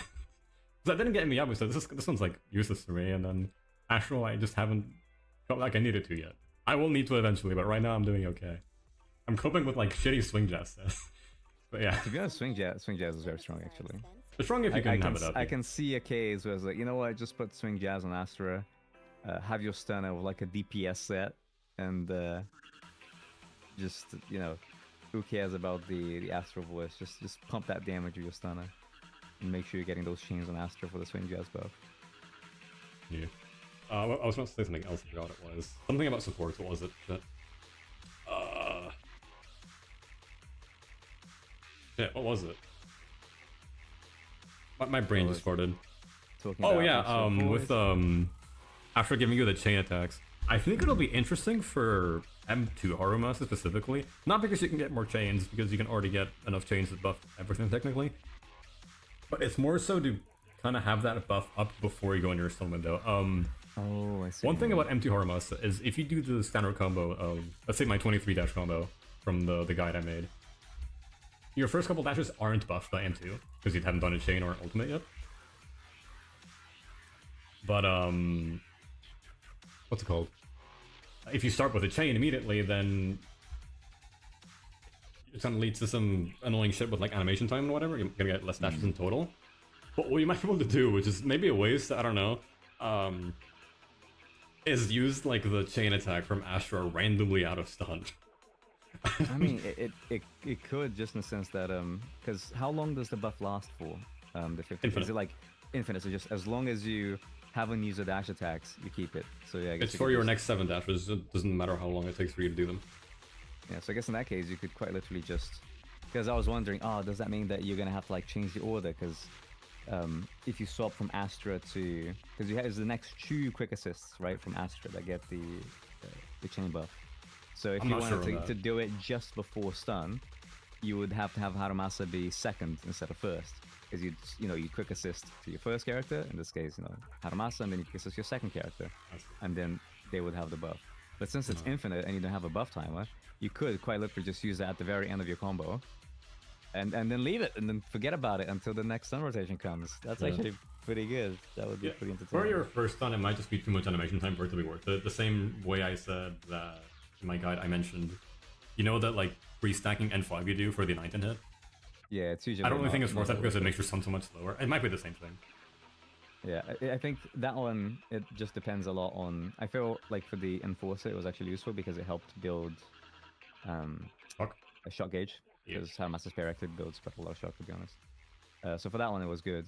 Like for Hans, and he barely ever did parry attacks, like at all. I remember I had, I think, like 22 runs in a row where he did not do like a single parryable attack. I was just, screw that. I'm gonna adapt my rotation.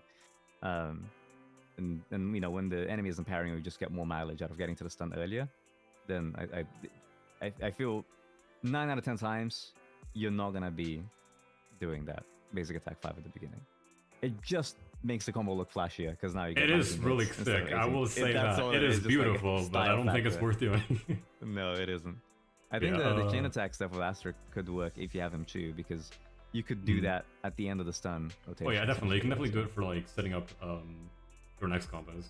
Yeah, you don't even... It's essentially, instead of doing basic attack 5, as a finisher, Just do you're chain already attack. gonna get the quivers from the chain attack anyways. So you can just do chain attack and skip the basic attack 5 entirely.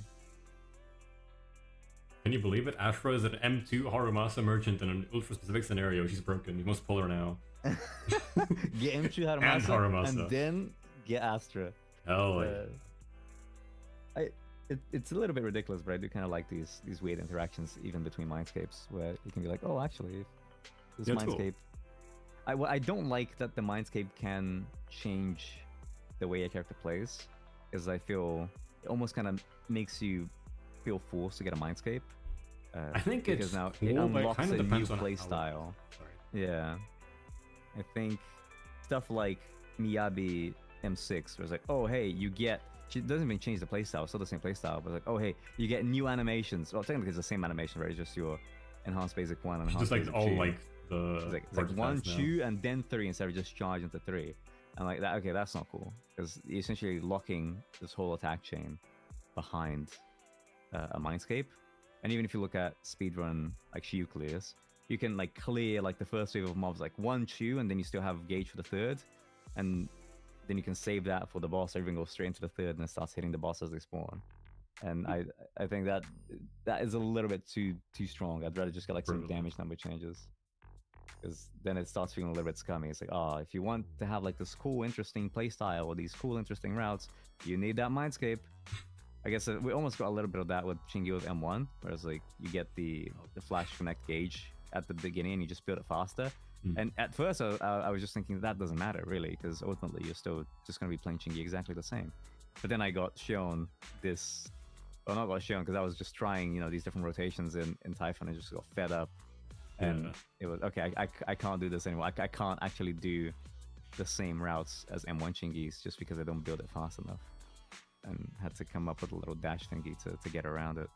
So it can be annoying when the mindscapes fundamentally change how you can approach. That video was sick though. I did use that tech. It's pretty useful for the first. It is. For the first really neat. It's annoying that lineup sometimes because like when I preset my quivers and then I mess up the thing, it's like, oh okay, I'll do that again, I guess. You don't need to preset your quivers if you're doing. If I'm not going for shock, I do. Oh, okay. I feel like you should. I feel like for the opener, even if you're doing the ultimate buff, it's always good to go for shock, and it lets you save the time on not having to build the quivers, because having to.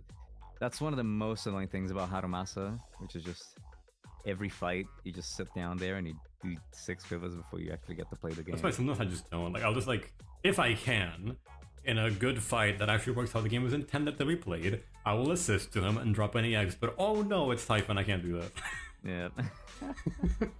But yeah, when I was doing the run where I tried to align shock with every single what's it called?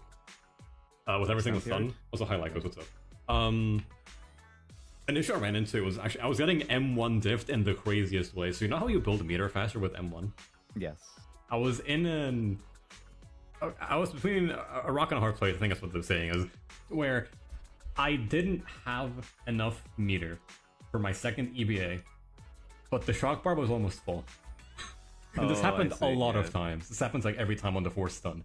So M1 diffed, even in a place where I don't care about the extra damage or the like, I'm playing it in a way that I should be able to just get both EBAs, but because I'm trying to line up the shock perfectly every stun, I'm getting M1 diffed in the craziest way, and it's actually kind of sad. The only way that I managed to, because I was having the same problem, and the way that I thought that I was gonna get around this, and sometimes it works. It depends on what attack string Typhon does. Is I perfect dodge with Qingyi to build gauge, but of course you don't proc the anomaly unless you are on the character. So I swap to Nicole or swap to Harumasa, let it land, and then swap back to her and do a second perfect dodge to build that tiny little bit of extra flash connect gauge, and then swap out to the other character. So then, then the stun window comes, and then I finally have enough gauge, and then I can go and do the enhanced basic attack, because again, it feels like, or at least pretty sure you don't trigger the shock until the final hit, or the finisher. It depends on like the attacks. Some are coded to do it randomly, but yeah. To Nicole. Sorry, say that again. The like anomaly triggers depend per attack. I'm not exactly sure like all of them. I know some of them can do it midway through, like Haruchain, and some of them can only do it at the end of the animation. But you kind of have to just know. You gotta play the game enough to know, or you can look it up. Yeah, which move triggers at which point, kind of thing. Mm-hmm. Whereas the whole have to kind of hot swap off characters. Where it's just very, very frustrating sometimes. Well, to be honest, Harumasa in general, not just Harumasa comps, right, with Chingy and Lightning Chuck, but Harumasa in general, as fun as he is, can also be incredibly frustrating. Yep, that's what we talked about earlier. His setups are like the biggest barrier to entry is getting past his setups and how annoying they can be in certain fights, especially this one. But even beyond that, there was on the Shiyu, you know, the last Shiyu, and I could have got replaced. Oh yeah, have new Shiyu now. And you know the little, what is it? The canon, like dog thingies or whatever they are. The little shits that like run around. Exactly. That's one at the very beginning. I kept having issues where I tried, you know, I would stun with Chingy, and then I would use Harumasa chain attack to kind of build quivers and do damage, right? So I could kill them quickly in the first round. But here's the thing, right? The quivers, even if you trigger an anomaly, right? The quivers spawn, and then the existing quivers, when you trigger an anomaly, or if you've preset them beforehand, they then travel as projectiles to hit the enemy. The thing is, against non-elite enemies, those projectiles have pushback. So then it would push the enemy outside of the range of like attacks of like a Nicole follow-up chain or another Chingy chain, because the little arrows would just home into the enemy and push them 2 miles out. And it only homes into one enemy as well, which is a problem. Unless you have like M4, where it applies max stacks to all enemies on field, the quivers only apply to a single enemy. So you start dash attacking, but it just so happens that the mob that you're dash attacking is like one mob all the way to the left that was whatever was closest to the quivers, and now you've left 2 enemies completely untouched. And it becomes like really frustrating. Okay, time to restart because I didn't catch all the enemies, or because these stupid quivers went to the wrong enemy or pushed the enemy 20 miles away, or not to mention if you want to travel time as well, which you try and dash attack, but then you just get the non-enhanced one because the quivers are still traveling and they haven't hit the enemy so many times. If you want to get good at or I guess practice, I don't know about get good at it, you can never get at that shit. If you want to practice dealing with enemy waves with your dashes lining up in a certain way, try the shock team. It's your only way to clear them. And you get used to like doing it. Whatever, just full shock. I mean, if you have Yanagi, you can just one-shot them. But with Grace, you have to like line them up in a straight line, apply quivers on like the middle guy that's further in the back, and then he like scoops them up. It's like super cool to do, but my god, it's hard. It's inconsistent sometimes as well, because they will just randomly like move a little bit further right, and then oops, one guy's out of range, the whole thing breaks. Yeah, sometimes it feels very difficult to get consistent clear or consistent, especially when it comes like multiple enemies, just attacks in general. Sometimes I will stun the enemy and I'll do like 20 different chain loops. It's like I will stun with Chingy and then I trigger chain and then I attack with Nicole and then she doesn't trigger chain. But of course her chain gets a quick assist. So then I use Harumasa's quick assist and then that triggers another chain. And then, okay, Nicole chain again. And then, oh, but then no more chains after. Okay, it's over. Quick assist with Harumasa again. Trigger another chain. And then you just like loop like 5 different chains over and over with Nicole chain, quick assist, Nicole chain, quick assist, Nicole chain, quick assist. And then I try to replicate that the second time, and it doesn't even trigger any chains whatsoever. The stun is there's a very specific like so weird point in your Chingy EX that you have to hit the second enemy for you to do that. When I was doing runs, I kind of just got used to it, but yeah, it's so cool when you get it. It's like it's beautiful. It's so many decibels. That's the best part. It's really sick, but it's a very specific like angle setup as well. Have to learn how to do these for the new Shiyus now. I'm not sure if we can. It's different every time as well. Yeah. So you gotta like kind of adapt. Zaltis is asking, did any of you manage to kill a second deadass boss? I barely can. What about, have you managed, Lin? Not with Harumasa, no. I get the like low 50Ks, is what I'm getting at the moment. I'm very not with Harumasa, have you killed with? So. I have killed, but I have a very loaded Yanagi. So I can just solo Yanagi. No, M6. Oh, I went hard on that. It's not even close. Like it's one of those things where, not sure if people have seen Crydell video on M0 clear with Yanagi, because you Yeah, I saw can, it. if you have Time Weaver, you can M0 with her, with Caesar, because Caesar's damage buff, and then lining up Nicole's Corruption as well can really help. So she can do a lot of damage during the stun periods, and because the Yanagi boss is kind of really stuns strong. himself, you can get a lot of it. So I went for M6 Yanagi, and it's like I think I can't even remember if I'm like under 2 minutes or not, but it's not even close with just how much damage she does. Oh, you're like killing fast. Okay. Exactly. It's correct. Like the boss just instantly dies because during the stun period, if I'm using Caesar, then, and also because I was using Caesarina, and you also get so much res shred because at M4 with Yanagi you get extra resistance shred, and then of course that's sorry, not resistance shred, you get pen ratio. Yep. And her buff gives pen ratio, and then you have Rina giving pen ratio as well.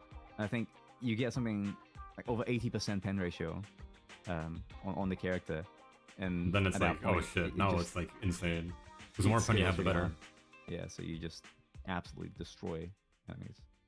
But yeah, M6 Yanagi, and I will see if I can get M6 Evelyn, because I'm gonna be pushing for that. But I'm not even sure now because her mindscapes seem just so bad.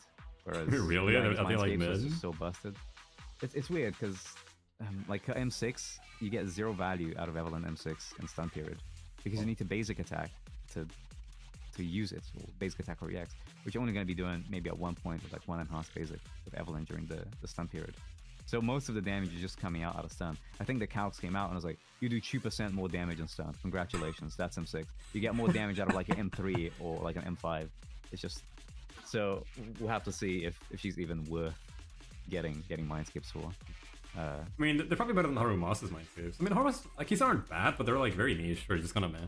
Yeah, there's also, I think his M6 looks insane because It it's looks 1,500% every time, essentially every time you apply Detonate. prison. Exactly. Every time you use like quivers and they go into the enemy, that's 1,500% just like that. And I think, what is it? Miyabi's M6, it was about 4,000% worth that you would get every time she does the... In one stun, or like... basic. In the basic. Because essentially you do her enhanced basic 1, her enhanced basic 2, and that's, you know, free damage that you're getting. And then you also get like a 30% damage increase on your enhanced basic. So you get some crazy amounts, like 4,000. If you think about it, that'd be the equivalent of just like 3 quivers on Harumasa. If you set them up in advance and you're using multiple chains or something, you just kind of prioritize build. It almost feels like your rotations would go around, how many quivers can I build as opposed to how many dashes can I get, because the scaling is just so ridiculous. Yep. And then I can see Harumasa's M6 being insanely busted, but everything else is kind of like M4 seems really whatever. I guess you get more decibels. It's not like I you're think the missing out multiplying on- quivers can be pretty sick, but beyond the decibels are like, I mean, okay, sure. Wow, Even you're 30. always going to have quivers on, or you're always going to be able to apply quivers on enemy with M1 at the very least, because you get so many dashes. So you rarely get the opportunity to even use up all of your dashes or all of your quivers. I guess it'd be nice having it apply to every single enemy on the field, like if you have multiple trash mobs. But then that feels like a waste because you want to save your ultimate for the big guy, right? For the big boss. I think it'd be interesting if you do like EX trigger tech, right? Let's say you have no, like you've used all your prisons, there's no quivers on the field. You do EXCT. Your EX will set the 6. You do your ult, you swap to whatever, Nicole, or whatever it is. While you're doing that Nicole chain, the ult will end. You'll instantly override those 6 quivers. So what's gonna happen is you'll go from pre-M4 to setting up 6 quivers with that, to already having overridden them instantly. So I think it will have its niche uses. It's not gonna be like huge, hell no. But I think it's interesting. Yeah, it allows you to skip having to do chain attacks or quivers. Because you just get the points for free. But my understanding is that it just applies prison stacks directly, right? It doesn't actually create quivers. It just applies the stacks directly to everybody on the field rather than fire out the quivers. So it's one of those things where I don't think it synergizes with M6 either. I guess it can, as you say, can open up some niche rotations, but it seems a bit so-so. MC I think is pretty interesting because you do get the 50% extra on chain and ultimate. So you can maybe play around with rotations. Oh, if I chain a little bit earlier, or if I ultimate at the very beginning, so I can get the extra buff. But then, if you don't do the X trigger tech, then well, that means you're losing out time that you could fit another dash in. And the only real Mindscape that I feel is like massive would be M1, because it almost feels like Harumasa is a different character with M1. You almost get to not care about shock application most of the time. A lot of people said that in the community post. They think M1 is like really strong, and I'm like a bit surprised by that. Like, it's obviously not bad. Hell no, it's a really good Mindscape, but I didn't think it was like that crazy. I don't know. Back when he came out, people thought it was like terrible because it was like, wow, you get one more dash. It's so bad. And I'm like, no, it's something I got some like used to. That's why I got it. I wanted to mess with the combos for M1. And eventually I realized, technically the dash increase isn't that big because you go from let's say 19 to 22, 23. It's not the biggest thing, but the main thing it does is it makes it consistent. You're so much less reliant on your setups. You have less, like again, the hardest part we talked about. The hardest part of playing Harumasa is the setups to all of his combos. M1, I wouldn't say it makes it easier, but it removes the need for all of these different setups, or for half of them. So, especially for players that aren't super like min-maxing, the difference is going to be really big. It is. Even though on paper it's not. I think even on paper, I think it's understated, because realistically, you're not going to have energy for every single combo. I think with That's also fair. The current Deadly Assault, if you're using chain attack buff, then you get a lot of energy. But when I was using the ultimate buff, I really felt energy starved. It was one of those things where the times where I was trying to do a combo and I didn't have enough to EX early on, if I was trying to do M0 rotations, and that got really annoying to manage. And I guess you're an M1 gamer now, right? You said you pulled. I am an M1 gamer. Yeah, I got M1, but I still try and do M0 rotations just so. First, I was like, okay, let me understand how this fight plays as M0, and then I try and almost like M1 almost becomes a different route. Okay, now if I were to use M1, how could I optimize upon it? But I tend to use M1 frequently as I use M1 to lab M0 routes when I can't be asked to line up shock. Oh, that's so fair, honestly. It sounds ridiculous, but because like let's say you do the opener, right? You do like 1, 2, 3, and then you aim, and then you do 1, 2, 3, 4, and then let's say you do chain. But then, oh shit, I got shock on the like aim shot itself. So now I'm not gonna get shock. My quivers got used up. I'm not gonna get the quiver generation. It's over. I have to restart. But because you have 7, you can do it for +4 anyway. It doesn't matter. I can just get the extra 4. So I'm generally just using M1 to be just okay. If I fucked up the M0 rotation, I can still do it and kind of get the practice in. Or I get the muscle memory to build up. That's how I've been using M1. The only thing that's annoying about it is at the very end, if you're doing like 1, 2, 3, 1, 2, 3, 4, and then you aim and then you finish on 4, and then you want to go into your basic attack 5 to set up the quivers for the next round. You can't do that because you just keep slashing. So you can't go from the slashes. That's the thing. When I was showing, because when I showed a simple bread and butter combo for like my giant guide, because I think we talked about this like an hour ago now. There isn't like just one combo you follow. There's like a bunch of different things you can do. But just to give people like an example, I showed that combo, and I said as an alternative, you don't need any X here. You can technically just N4, N5, but well, I'm M1, so I can't really show that. But trust me, bro. What I've tried doing now is I'll do slashes. I'll do like 1, 2, 3, and then I'll like aim, but then not fire and just like dash cancel into another 4. You can do that. But then it doesn't end up exactly because you get 8 slashes if you're doing it with M0. So I'm almost gimping myself by playing M1 in that way because now I got 7 instead of 8. But it kind of helps you build kind of the idea of how the M0 rotations would go. Let me address the chat real quick because a bunch of stuff. A while ago, Zelda's asked, he said something. I was kind of expecting Haru to perform on second boss, but even with light hard rotation, you can't kill or get a very high score. It's kind of disappointing. You start, but not really rewarding. Kind of depends on investment. I've seen some like non-optimal M0 Haru clears. There was this one person on Discord, the name was Crest, I think. They did Caesar Lucy actually. Harumasa didn't even have his core active. And they got how much? They got like 40k on Typhon. Obviously there's Yoji, but Yoji has, I mean Yoji's cracked at the game. He has M1 Shingi, but we can use him as well. He got 61k. If you take away the M1 Shingi with his Harumasa build, I think you can still get like within 50k range. It's very much like an investment breakpoint. One thing I talked about with some friends yesterday is I think the difference in like Harumasa performance will come more from your discs and like actual team investment than your dash combos. Obviously, they make a big difference too. But one thing you'll notice is the difference from just getting like a better disc 5 and disc 6 will often just give you a bigger difference in optimizing your combo from 16 dash to like 18 dash or 19 dash. So how well you see a Harumasa perform isn't always indicative of the player's skill. Somebody can be absolute cracked out of their mind with Harumasa, always do 19 hit M0 every single stun. I don't think it's possible. I mean, let's assume they do. And they only get like 30k because I don't know, their discs are on that level. Their discs aren't like super crazy. Their skills aren't like leveled all the way. They're Chingy's M0 or something. And I mean, that's just something with like the game in general.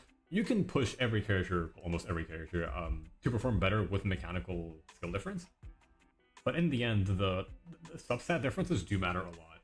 So how your Harumasa will perform will just change depending on that, even just beyond like playing him better.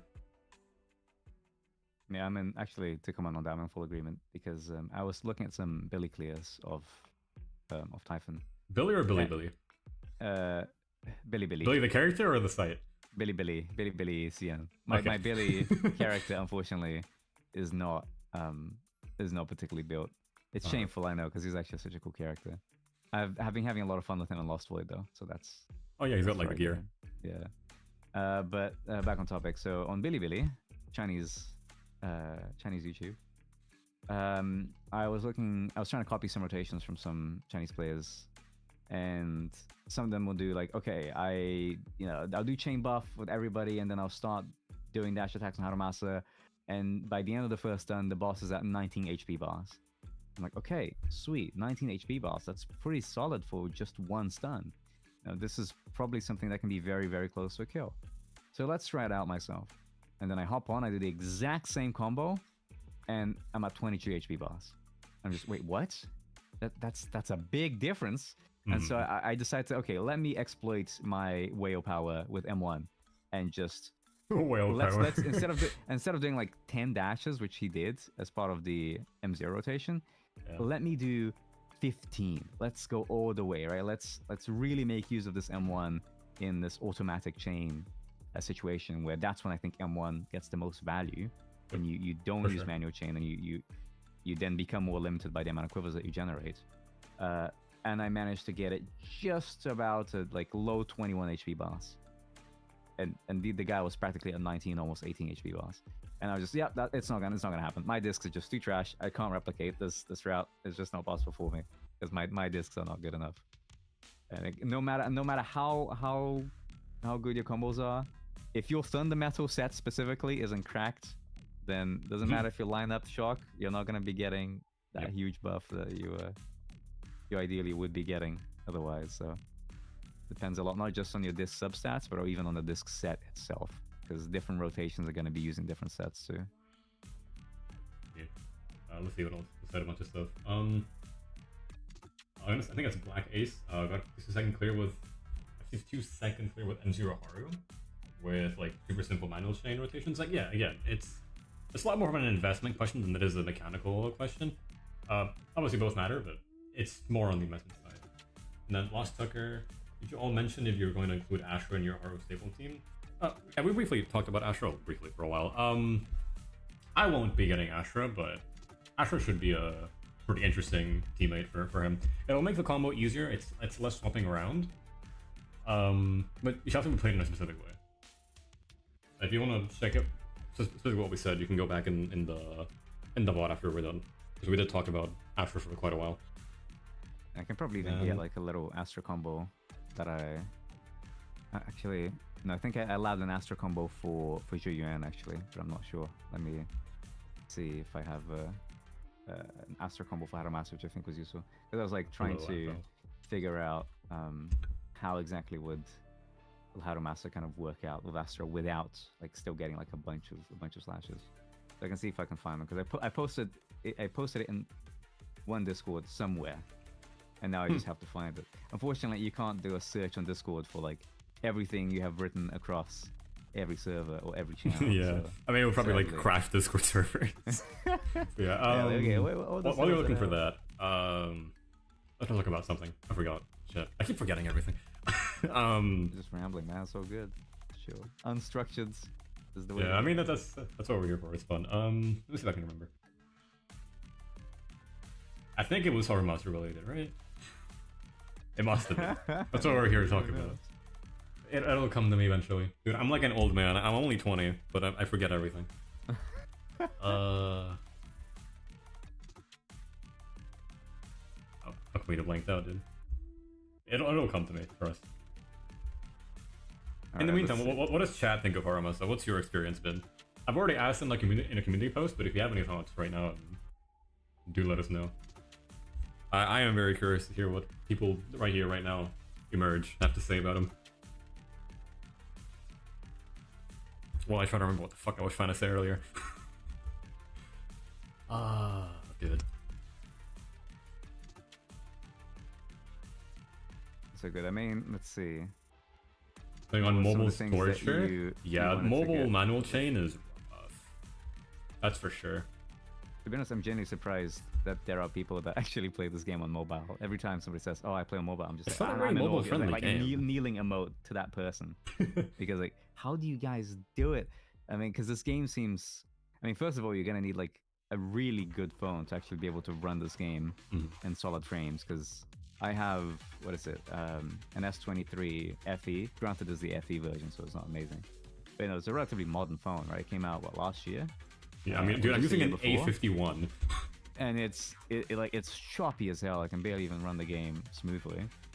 And with how active this game is, even if you could do manual chains, like you're gonna need one hell of a mobile phone to be able to run the game at a like high, decent level frame rate.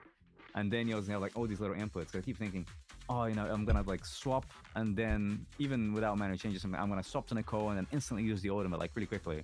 You know, just in the PC, just okay, press one button with one finger, and then I press one button with another. But like with mobile, you're kind of using your thumbs, right? Unless you're, as you say, you're playing like a rhythm game, so you have to like you have like a weird claw style tapping on the area. So okay, I'm gonna quick. It's more like a keyboard kind of. It's interesting. So all of you mobile players, you have my utmost respect because I don't know how you guys do it. I know what I was gonna say now. Something about differences in like investment. Specifically with like with Harumasa, difference is noticeable, but it's when you really notice investment difference is when you start playing a character, well, any like disorder team, bro. Okay, I didn't see Krydel's run for the Typhon kill, but I saw someone from somebody called Blaine. Bro, their Yanagi disorders actually do 2.1 million more than mine. not like 210k or something, like 2.1 million. No, it's okay. That's exaggerating. In stun, it's like 1.7 million more than my disorders. It's a massive build diff, set diff, and sig diff, and also just in playing. Like the difference in disorder numbers is insane because it matters on like it depends on so many different factors. The build really matters. Like the AP rolls are a huge difference. Managing your aura and anomaly, which I'm really bad at doing, is also a huge thing. Sig difference is a time we were fucking broken. So the investment differences start to look like insane if you're looking at disorder characters. Because again, over 1.5 million difference, both M0 I'm pretty sure, is like, okay. Alright then. Yeah, because Chaos Jazz difference? Yeah, because I'm on Thunder Metal. I think because the thing with anomaly characters is you're not just investing on one character, right? You're investing on everything that is applying the anomaly. And then I think even the playstyle then becomes very complex as well because you need to maintain Kaboom for the entirety of the thing. Like every little application that you do needs to have that buff, needs to be enhanced. Whereas for something like a stun character, it's like, oh, I need Thunder Metal to clip in the ultimate, and even if, you know, 1/3 of the combo doesn't get it, it's whatever, because I did kind of the bulk of the damage at the start. With anomaly, it's like, nope, you need every last bit of anomaly to have every single last buff. And of course, you have 2 characters or 2 elements, even 3 depending on how many, like how you're playing the anomaly, right? Because if you're running something like Nicole, then, and she's applying her own anomaly, you could then be getting value out of that too. So everything matters in anomaly teams. I feel like it's one of those comps that, you know, it seems very easy to play at first. You know, anomaly zone 0, every character's anomaly, just Jane hypercarry, easy, haha. And then you actually start getting into the nitty gritty, and it's like, okay, this is actually really hard to play well. Yeah, like the mechanical difficulty isn't that high, but there's so much like resource management. Even if you only look at the anomaly meters, that alone is like so difficult for me to manage, and I only play like mono shock. So it's like really cool to see like these different teams we played. Let me quickly catch up with chat because we've been ending a bit. To be honest, Kamelian asked a while ago how hard the Chingy tech dashes that you talked about. Asking you specifically how hard the Chingy tech is. I actually think it's really easy to do after you get some practice. It took me maybe like 2-3 minutes on training mode to nail it down, and now it's actually a problem. It's genuinely a problem because I hadn't gotten the footage for the double dash, because you cannot get to Typhon with double dash. It's just not possible. He is way too far. And or you can, like, technically you can get it there with double dash, but then he spawns too early for you to start building meter, and so it becomes really annoying for you to actually get the enhanced basic in time for the lightning AoE. So you kind of have to do like the little tech at 11 meters away. And so I decided, okay, let me hop on. I'm just gonna like do a double dash tech. But I got so used to the timing that I was kind of dashing to the timing. You kind of build a muscle memory and then you don't forget it. And I couldn't unlearn it. So then I had to kind of look at the dodge button instead of looking at Chingy, because I had like conditioned myself to only press the dodge button after I saw Chingy do the little dash after she begins the attack. So if I wasn't looking at her and I was looking at the dodge button instead, then I started messing it up again. So it's one of those things where I think once you kind of nail it down, once it clicks for you, you start doing it almost unconsciously every single time, because then you start timing your dashes, and it almost feels more comfortable than just mashing the dodge button all the time. Because I don't know about you, but my wrist actually hurts when I play this game with just how much mashing there is everywhere. So when I play Chingy, yes. Excuse I have, When I play Chingy, yes. When I play for too long, it hurts. You just keep mashing all the time. Specifically Chingy.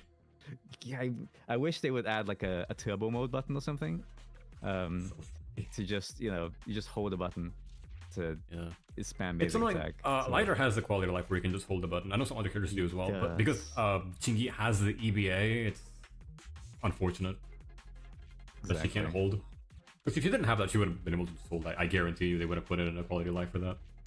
Yeah, I wish it was something that they did it. It's one of those things that they can't even do it like Yanagi. It was like, oh, if you press, I don't know, like the special button, you only do like the parry version where you're not using any energy, so they could like put the move behind that. But then Chingy has her own basic EX special and her hold EX special as well, so then they wouldn't even be able to shift it to the special button. But yeah, it's very, very annoying to mash. So whatever excuse I can have to mash less, I'm gonna take it. And so the tech actually becomes very easy to do once you kind of get the timing down. Let me catch up more. So, Animal Pet. Found it kind of hard at first, but now I'm literally bothered by some strange interactions. Did you know that when fighting in Marionettes, you can dash attack mark the down one? Yes, I mean, the only reason I am here today is because my solo video popped the fuck off. It's at like 20,000 views right now. The solo Marionette with M1 Harumasa. Only reason I'm currently doing videos like consistently is because that popped the fuck off. And I was like, oh shit, people like seeing Harumasa. But yes, that has happened to me so many times. Both when doing solo attempts and just when playing him trying to get a good score. That it happens when you like override and like the clone is closer. It's really annoying, yeah. But yeah, Harumasa, it's hard to like get into understanding him, but once you do, it's just like the setups that bother you randomly. Risa, he's in S22 and it's not bad, maybe because it used to get him to lag so crazy during Bringer's fight. I know Bringer's like super laggy for some people. Which is very weird because his environment is pretty clear, right? I think just like His model must be fucked up or something. 'cause there isn't that much stuff in his environment. I'd have thought some place like the Typhon location or that seems like the most complex environment out of the lot. Not that any of them are particularly complex, but you have like the whole little stair bit that you have to go up, and you have these you have like the outer wall. Like sometimes I will fire when preparing when I was preparing Harumasa quivers, and you know the arrow just kind of flies off the map kind of thing. It just keeps going. So it feels like out of all the maps that should be the slowest, but no, consistently it seems like people find Bringer the worst. It must be his model or his effects. Yeah. Okay, Julian, Astra need M1 to really benefit Harumasa. Harumasa doesn't have a dedicated support. It's irritating.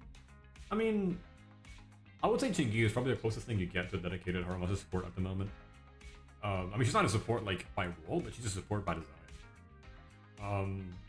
I think the fact that Harumasa doesn't have like a support specifically tailor-made for him.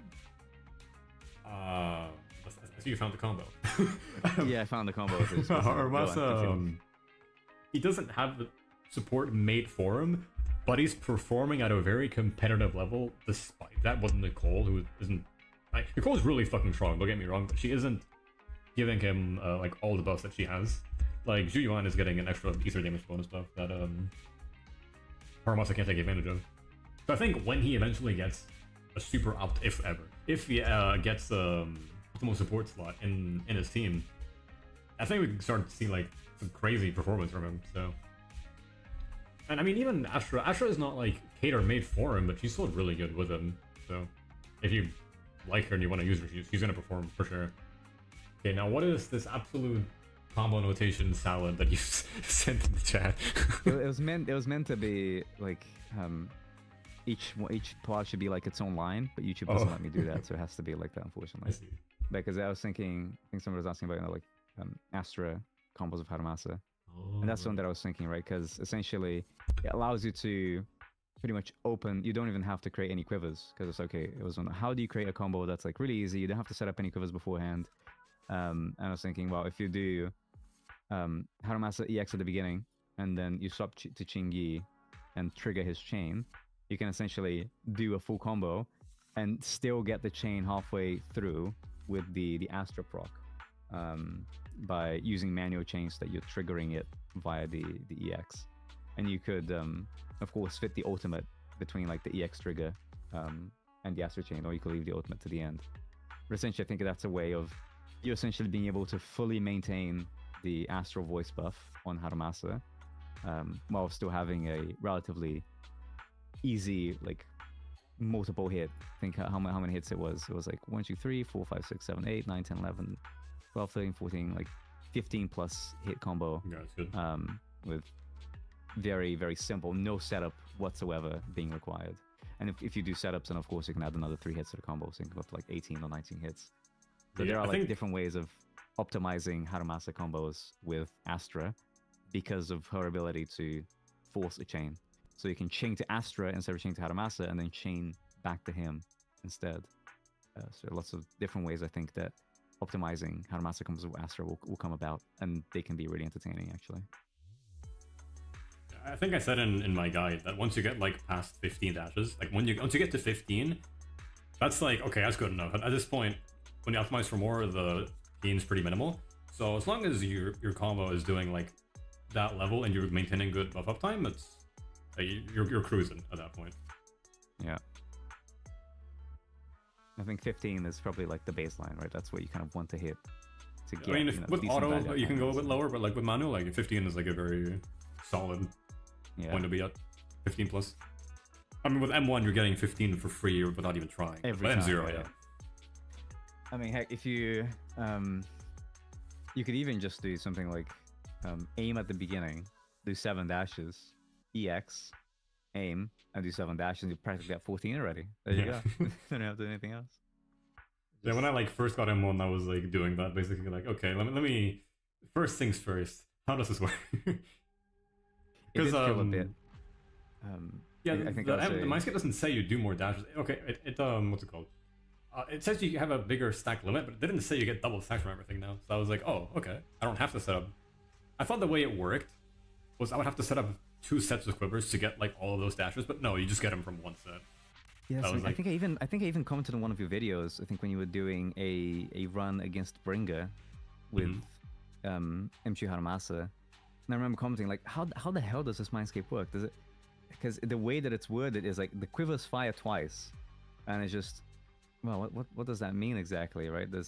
It doesn't specifically say, oh, they're applying double the stacks. It says, oh, they fire twice. So it's one of those things where I guess if they fire twice, then they are applying twice the stacks. So it's like really confusing word. Prison? Yeah, it's a bit like word salad, and but yeah. It's one of those things, I was essentially just like stalking videos of people with Mindscape on YouTube just to kind of figure out how exactly it worked. And then it became obvious, like, oh, okay, we just get more dashes, that's all. I think I was like one of the first people, if not like the first person to do like Mindscape Harumasa stuff on YouTube. It was like, I mean, he was like super unpopular at the beginning, right? No one really used him because of his tragic beta phase that he had. Yeah. He got so much hated beta, dude. Damn. I feel bad, not even for Harumasa, I feel bad for Anton. The amount of bad rap that he got with his... Yeah, it's like, oh, he's just slightly better Anton. He's a lot better than Anton, but like, he's just slightly better Anton. Like, he's not... Like, damn, okay. We're signing 2 characters now. His beta was so toxic. Yeah, I mean, he went from like, the worst character in the game by far, to like, to getting his like MVs tripled, and now we have what we have today, which is like, good. Can you imagine? What if they didn't nerf his motion values, like, when they used to be like 900% per... It wasn't that much. It was like 600% per dash. What if they didn't change that? It's crazy. To be honest, I don't actually think that they intended for these really long combos to happen. I don't think they knew about it, to be honest. I think they were originally planning Harumasa on being what people thought he was in the beta, right? I think they were, oh, he's like going to be slightly worse than Yuan. We're going to make a character that's free, so we don't want him to be too strong and stuff. And I think just by complete accident, people ended up figuring out, as time went on, people started figuring out how the combo theory worked, and they started doing these more complex combos. And now we are where we are now. But I genuinely don't think that MiHoYo kind of came into this. It was like, okay, we're gonna make this really technical, complex character where you can get like 19 hits with M0 if you do these cool animation cancels. I think it was just a complete accident, but I'll take it. And I hope that the positive feedback that they have, or that they hopefully should be receiving from Harumasa's performance and how he plays, encourages them to be a little bit more adventurous with how they design future characters. So he's so good. But yeah, I was gonna say, Harumasa is the strength level. I was gonna talk about that like ages ago, but it went super like off track. I was gonna ask if he feels like a free character to you. I mean, I think it's very hard to say, because we have like Nicole, for example. She's a free character and she's busted. It's like we have, I guess, free characters in this game. Like Lucy is a free character. She's really strong. I think Nicole's the best character in the game. So, like at M0, I think she's the best character in the game. It's just like we do generally have pretty strong free characters in the game right now. So I think it's not. When I think of free character, I think almost it's like his animations, his style, you know, how visible he is, his story kind of stuff, the fluff, as opposed to how strong he is. Because I think that's a different question. But I think he feels pretty premium, to be honest. He has like probably one of the best agent stories in the game, if not the best agent story in the game, actually, which is quite nice. It was my favorite. He has really nice animations. I think the swap between like the bow and the slashes and the way that he plays and the way that he jumps back, all that is really, really nice. I just like his design in general. I like the Section 6 vibe, or the Section 6 look that they're going for. Mm-hmm. So and his effects are pretty cool too. I think just when using Ultimate with Harumasa feels really good. Like landing. It's like very meaty for an arrow. Back is really meaty. So I think and they add like lots of like little things, because the quiver's firing toward enemies, right? They could just have been like, oh, quiver detonates, okay, we're gonna add the stacks onto the enemy. But no, they add this little special animation where the quivers, they transform into these arrows and then they start flying towards the enemy. And if you freeze frame, right? I remember when I was editing the videos, I was going like frame by frame to kind of like clip or cut something at a specific time. Mm-hmm. And you can see them like turn into arrow models. And that is really nice. I think they put a lot of attention to detail to this character. And for a free character, I think it's crazy the amount of work that they actually put into it. Yeah. Right. I think about free characters. Billy and Nicole, both of them, are incredibly strong. I mean, sorry, Ambish. Nicole are incredibly strong characters, and they're like the starter units. And one thing that they have that I don't think any other character has is they have the neutral dash attack. Does any other character have them? I don't think so, right? What do you mean the neutral dash attack? Oh, you know when you dash attack, you dash and do an attack. Characters have that. Nicole and Billy, they have a different dash attack if they do a dash while holding neutral. Oh, right. I think they're the only two characters that can do that. I might be forgetting someone. Good question, actually. I feel like there may be another, but no, I think every single other character just has the exact same dash attack. I have to like bring up like Hakushin or something, like the agents, to see if there's one that I'm forgetting. Yeah, no, I think they all like that, actually. Yeah, it's just like those. They decided to lock in for those characters for some reason. Billy in specific is like a surprisingly. He's not complex. He's a very like in-depth character in how his like core works with all of his damage. I don't know if it's intentional. I feel like it must be because at this point they broke it and then they fixed it again to work that way. So it must be an intended feature. Like even not just talking about the neutral dash. My cat wants to talk to me. Yes, hello. Not even just talking about the neutral dash thing that they have. Nicole has this like spin input on EX, where she can like sit on the. And you can even do like what is it, like a mortar kind of can. If you do it twice very quickly, you can even fire it up, so you don't even have to charge the thing and just fire it immediately. Like no other characters have this like random, I don't know what to call it. I guess unique like inputs or unique inputs to them. I think it's really interesting that they did it for those two starter characters and nobody really else. I think there's was it HC Casual? I think his videos, his combo videos are really cool, and I think he makes like an app comparison, which is ZCZ. It's very strongly influenced by fighting games, and I recall they even had an interview, I think, with Street Fighter or something.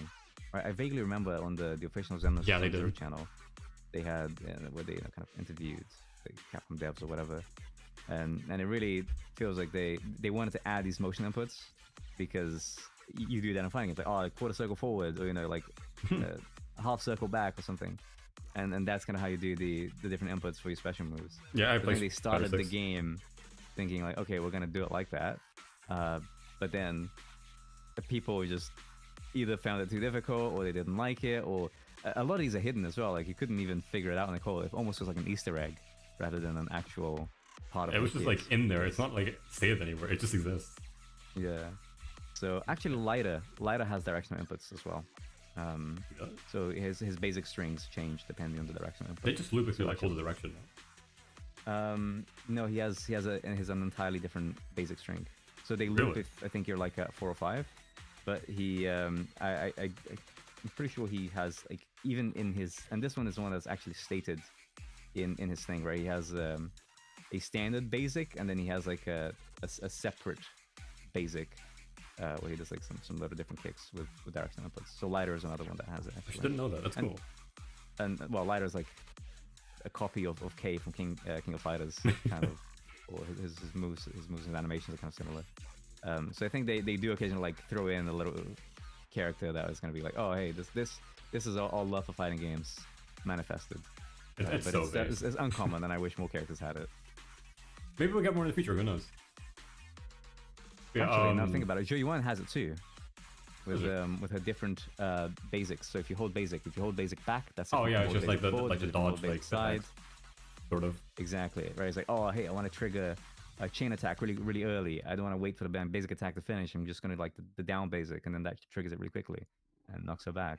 So actually, now that I think about it, there are more characters. And, yeah, but the neutral dash attack is like an exclusive thing to those two that I mentioned. Yeah, because Nicole, I remember that the directional input, as in like the from EX, but yeah, does Billy have something like that as well? Or is it only the dash attack itself? It's the neutral dash that he has, and like kind of the core working in a funny way as well, where it doesn't work the way it's actually stated. But that's not really an input thing; it's more of like an interesting mechanic. Like I don't know if you know, but his score says, oh, when he is in crouching shot, he does 50% more damage.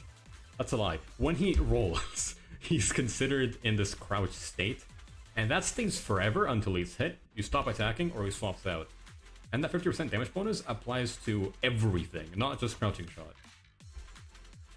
And it's clearly intentional because they broke it once in 1.4. They bugged this crouching state. It still gave him the buff, but it was like the animation was all broken. And then they fixed it again to work the way it works originally. So it's clearly an intended mechanic. I think it's super cool. I mean, I may even be like an intended by chance, right? It's one of those things where it may not have been intended at first, but then it got so popular. Then people complain so much. It's like, okay, you know what? It's gonna be intended now. Screw it. We'll make it. We'll make it this way. People like it too much.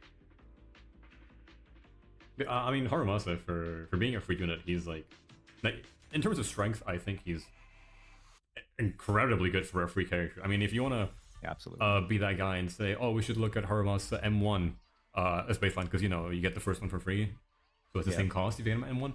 If you want to look at that, he's fucking insane. But I mean, if you don't, even without it, he's without sweating too much on his combos, he's like relative-ish to Zhuwen, maybe a little worse, depending on what you're doing and stuff. But I don't know. He's very strong for a completely free character. His animations have a lot of love put into them, as you said. He's a very interesting character in the story, and his agent story is my favorite of any Hoyo game. Actually, I really enjoyed it. So they don't seem to like pull their punches with these free characters. Like none of them have been like, I guess I don't know if I would call Ambi disappointing. She's just like not doing anything special, but none of them are like weird, bad. She was still good. I think I would say, you know, before we kind of got Chingy and she broke the meta. Ambi isn't bad. She just doesn't provide anything special, but she isn't a bad unit by design. Yeah, I think, you know, she does what she's meant to do well. She stuns well, but I think I'd say it's less that Ambi is just bad and more like she's a 1.0 character. She's unneeded, and you can feel that she's a 1.0 character now that we have gotten a wider cast, especially because Zenless Zone Zero, in comparison to other Hoyo games, it is moving very few fast. Characters. I guess the initial roster that we got was very small, and as you say, we are moving very fast. You know, every 3 weeks we get a new character. You know, we got 2 characters with only a 5-week patch. You know, the supposed reruns that we're going to be getting next month are running simultaneously to main banners. We're not getting a break, right? It's like character after character after character after character. And now that we have like a more like built up roster, Ambi's ability has been usurped by, well, all the other characters that can offer damage to them. I remember when, I think there's even a question where Homer just asked, is Chingy engine needed for she find M0? And you see that most players don't even use her engine. Nope, Fossil's goated. Exactly. Fossil is better than like, I'm using Hellfire Gears and I realize I'm stunning slower than people using Fossilized. I have Chingy's signature, but it's not like it doesn't really feel that strong at all. It's nice, but it's not needed at all. Yeah, it's so. But the one thing that it did establish is like, oh, okay, it's like a stunner signature that adds damage, right? Which before stunners weren't really. They were doing very, very little of. Like Lycon has like the shred and the small amount of stun increase. Kaleda had the chain attack, and then Ambi, being the free unit, didn't really have anything. Ambi but then supposedly stuns the okay, but Chingy now has Death Shred, and she has like stun shred, stun damage increase, and she has whole resistance shred depending on the mindscapes that you get, and then that's sort of kind of power creeping stunners a little bit. And now Chingy's buff is super strong for stun, but she has like I guess the downside kind of being wanting to be the on-field like 100% of the time in stun. Oh, sorry, out of stun. I think, and that works well for characters that don't want to be on field, like Zhuyuan and Harumasa can be on field, but it doesn't need to be. I'm surprised because I feel like that's one of his weaknesses. I feel like having Harumasa on field just feels like such a waste of time. That's where the anomaly teams come in. Unless like you're running him on an anomaly team or something. Yeah, that's what I mean. He has the anomaly team. Other than pairing with him, it just feels like he's so bad. Because let me slowly do like 5 basic attacks on you, and I get 1 dash. Yeah, no, him out of stun, out of anomaly team is like horrible. Don't like a pseudo stun team with him is not gonna work. But the anomalies with him are actually really surprisingly good. Unfortunately, I could only test one archetype, which is the shock one. But I am very pleasantly surprised. I mean, the Typhon run I did versus, the Typhon run I did with Grace Rena. I can't even pair the fucking guy, and I got like 36k on a run that I know for sure I can do better in. The other day I got a 38k with that same team. And that's using Grace. Like, Yeah. the Yanaga variant is kind of stronger. At that point, it becomes more of like a dual carry team, because you kind of have to manage their uptime and all that. But I think the Anomaly teams on Harumasa, if they release more units that work with them well, and maybe like a support that, like imagine a support that gives like some crit buff or something like that, when there's like an Anomaly present. So, okay, let's say if Shock is present, they'll give like electric crit damage or some shit, so it doesn't make Miyabi more insane. Like, I think they can explore those teams more, because right now they kind of just exist as like alternatives to Chingy. I think Yanagi Rina is honestly competitive with Chingy. It's still worse, but it's very similar in performance if you play it really well. I know people have gotten results with Bernice Lighter, and Bernice Lucy, and then Caesar Piper is another one. Like, those are like the three. And they're kind of just like stitched together teams that definitely aren't really intended to be played in that way, but they do function and they perform better than the non-Chingy alternatives. And in general, perform pretty fine. So, again, if they release more units to work with the third archetype, I can see Ariston Harumasa being actually quite good. I don't think he's limited to being an in-stone character by kit design. I just think by roster, he is a little bit. Fair enough. I guess if you can, consistently anomaly applications, then you can keep his quivers going, and then he becomes way more viable outside of stun. Yeah, it depends also on M0 and M1. With M0 Harumasa, the uptime is different.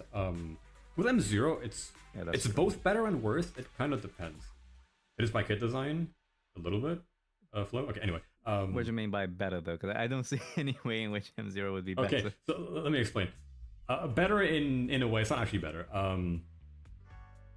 Because you have less dashes on Harumasa and he just demands less field time in general, it allows you more time on your anomaly character to set a clean aura, which will make the anomaly just do more damage.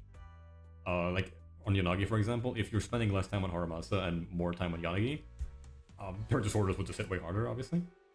Same with Grace, but with Grace less so. Grace doesn't really care that much for the field time. The anomaly character will do more damage if Harumasa is on field less, so the team is kind of like, I guess more synergistic is the word at M0. It's still better with Harumasa than M1, obviously, because he has just so many more dashes. He actually does most of the damage of the team at that point. So the team goes from being a pseudo carry type team with M0 Harumasa to a Harumasa focused team with M1. And I think it's pretty interesting. I've said this a billion times by now, but my friend Flo is in chat right now. They tried the Yanagi team with Harumasa, and it does kind of become closer to a Yanagi team if you really start pushing the like M0 Harumasa boundaries of just optimizing the anomaly aura. But it is a really strong team that you can play, and it is going to perform well. And you are still playing Harumasa. Like, you're not just, don't have him on the team and then never use him. He is still there. He's doing a couple dashes. He's doing his ultimate. He's doing solid damage. Okay. But I just think right now the roster isn't really there for him to super shine in that archetype. But I'm sure in the future we'll get some units that will allow him to really perform as an out-of-stone character. To be honest, sometimes I'm thinking just how like we've gotten Miyabi, who's an anomaly character that plays like an attacker. I wonder if one day we'll get an attacker that plays like an anomaly, and the engine that they use are gonna have like anomaly-oriented bonuses, and then you just check that on Harumasa, and then suddenly he'll become an actual anomaly character, kind of. I wonder if something like that could happen. Because I keep thinking of like the time we've a bug and how cracked that is. I just think, well, what if we start getting like a... Is that a bug, or do they keep that? Do we know? It has to be a bug, because the engine clearly says that it only increases a build-up rate for Electro. But it increases build-up rate for everything. So, okay, cool. We'll take it. The other buffs are element agnostic, right? So they don't care whether it's electric or whatever. It's just anomaly proficiency and stuff like that. But the build-up rate specifically is really strong. And having that applied to everything, it's crazy. Yanagi's signature is better on Jane than Jane's signature. It's a bit stupid. that you get more mileage. It's even better on Bernice than their own signature. Although at least Bernice has the energy regen, which arguably you could say, oh, in some comps that would just be better because you're already getting a lot of value of her EX just so you can keep the gauge charged up. Yep.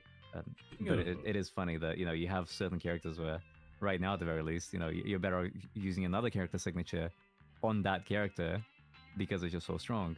And sometimes I wonder, maybe one day we'll get true Anomaly Harumasa team playstyle because we're going to have an engine with Anomaly proficiency or something on it, and then that's going to work with Harumasa, and then you start being able to like put Anomaly Mastery, Anomaly Proficiency on him, and suddenly he'll be the Anomaly application. That'd be funny. Like if Pseudo Anomaly / Crit at the same time. But he's like attacked by roll. Yeah. That sounds funny. At the end of the day. So long as, because you mentioned, you have these weird teams with Harumasa and Anomaly that, they still do well. They're not amazing, not min-maxed, but they still do well. They're like an in-between point of the non-Shingi and Shingi variants of stun. Like they're right in the middle-ish. I think so long as these teams can still reliably clear content, you can get like you can get over 20k score with that team, then it doesn't have to be optimal for it to be like really fun and just enjoyable to play. And then the fun becomes, okay, how do I optimize this team? It becomes not about, how do I get the most scores in Deadly Assault? Because you're always going to have, the bus be tailored to the latest unit, and there's always going to be specific meta comps and, certain routes that are going to be very particular to that specific buff for Deadly Assault. I was like, well, what if I try this with like a really wacky team and just try and optimize it for my own enjoyment? I think if the game can allow for these different kinds of playstyles to flourish, then I think it's doing the right thing. Mm-hmm. Especially with like how fast they're moving with the quote-unquote power creep. Let's talk about that like super briefly. I don't want to get into party discussion. I think pushing different archetypes for like existing characters and new characters is like a good way to keep making more characters without straight up like replacing them, like adding more ways to use them. Yeah, no, I agree. I'm also a little bit sad. I think Ellen right now is in such a bad spot because she just isn't good. She's not like she's alright. She's not bad, but she's not up to par with like all the other units right now. Yeah, I feel like if they added the stuff that they have in Lost Void for her gear into her, she'd be super fun. Then that would be like the recovery. I put in my little feedback form.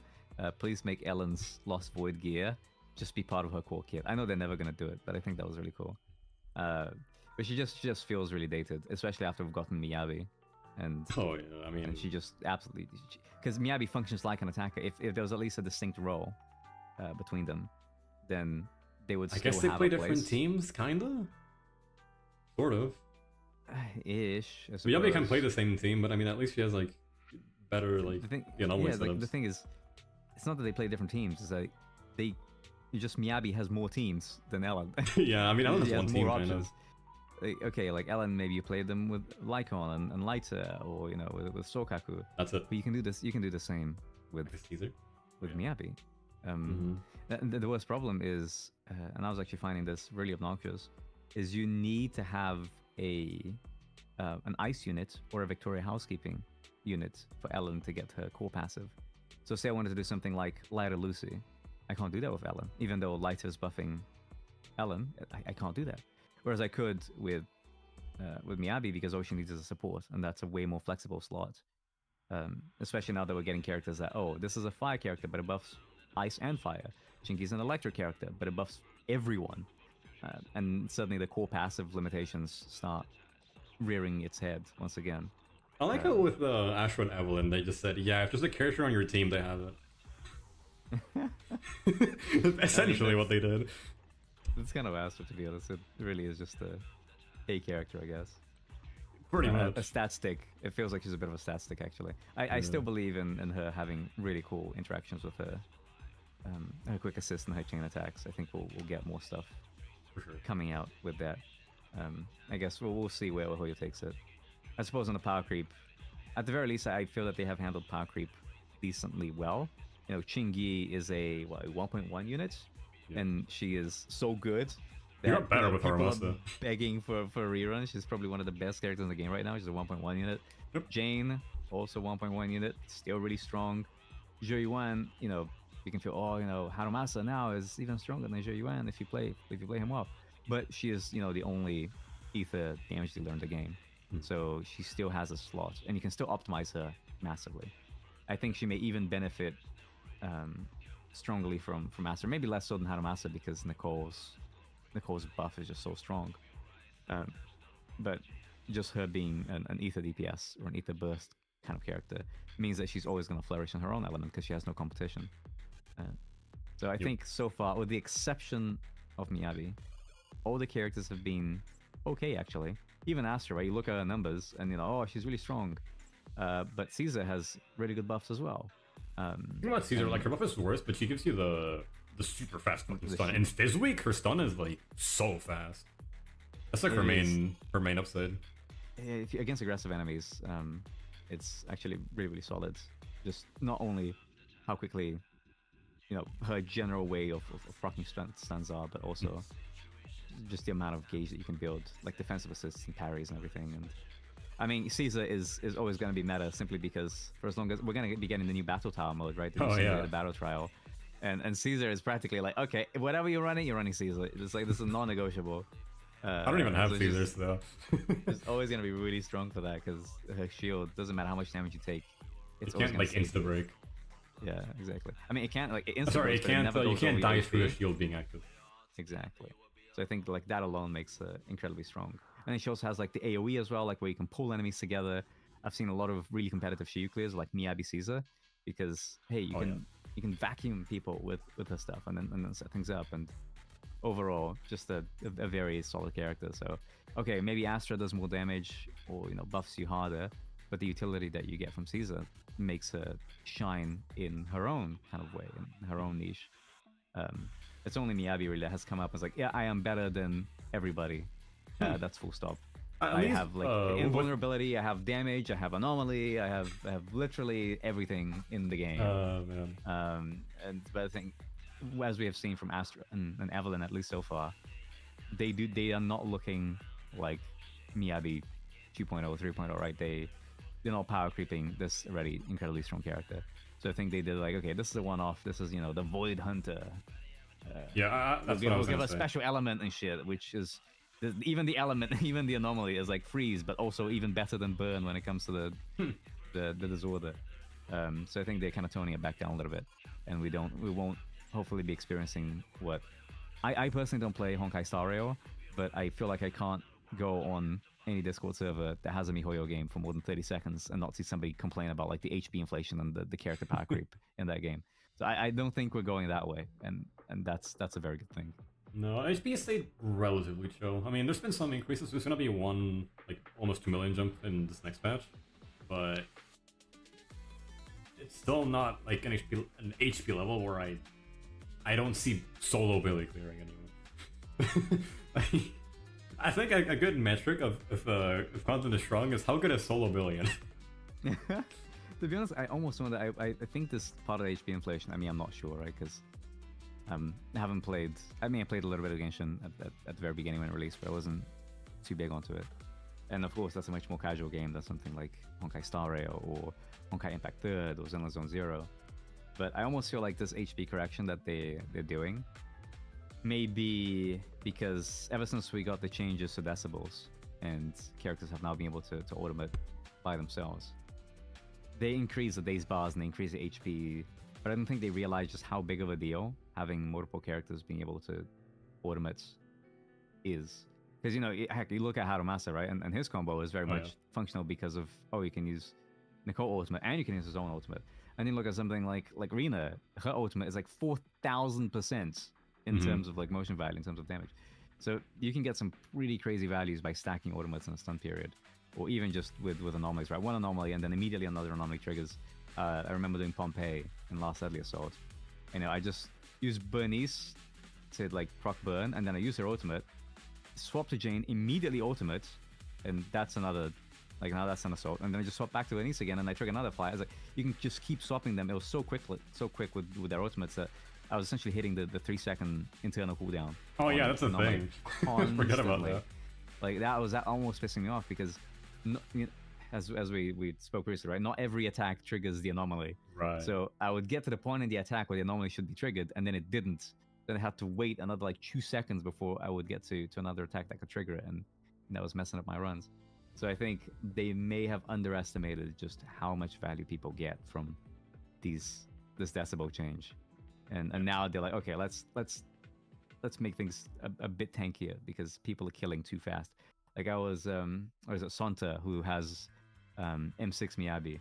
He was clearing Shiyu in 8 seconds. It's like, okay, an 8-second floor clear. Bro, like, that's the load time for the load time for the stage is like 5 seconds. It's actually by the time you get and the mobs load in, because even after you load in the stage, you have to like walk in a little bit forwards. Yeah, actually, the amount of time to load in and walk to the enemies is how long it was in the fight. Exactly, of course. Okay, M6 R5, busted, whatever. But just like the fact that you have these things be possible to begin with, it's just all right. You know what? I think maybe we made some things a bit too strong. Let's shift things a little. Let's change it up a bit. I think now that they're doing like the ultimate buff and Deadly Assault, and that's like it's a pretty big deal, right? So I think now that they're adding different types of endgame content and more types of endgame content, they will probably start inflating the HP a little bit to bring things up to scratch. Yeah, they're doing it a bit the way with that we're going. I don't think we're going to be like, oh, at the end of 2.0, at the end of 3.0, and then 1.0 units are no longer relevant. An M0 and M1 3.0 unit is going to blow like M4 to M6 1.0 unit out of the water. I don't see that happening unless they keep doing more Miyabis. But well, hopefully they don't. I don't think they do. I think we'll get maybe one of them per version. Like 2.x, we're gonna get another Void Hunter. 3.x, we get another Void Hunter, I think. And they'll go like each patch is gonna have this one like giga broken character, and then the rest is a little bit more balanced. As long as they keep the game on like a, obviously power creep's gonna happen like with any gacha game, but as long as it's not like to the point where I can't play Bill anymore, I'm like super cool with it. We're talking about Chingy being like really strong. I have like a personal tier list. I'm not gonna show it on stream because I know it's gonna get a billion fucking like tweets about it. But in that list, I have Chingy as 5th, like in general. She received buffs just from Harumasa existing. Harumasa gives her another optimal role to play, and she's incredibly good with Harumasa. And the ult changes made her like insanely good. Like that ult giving you an instant like full meter, and the days it does is so good. It is.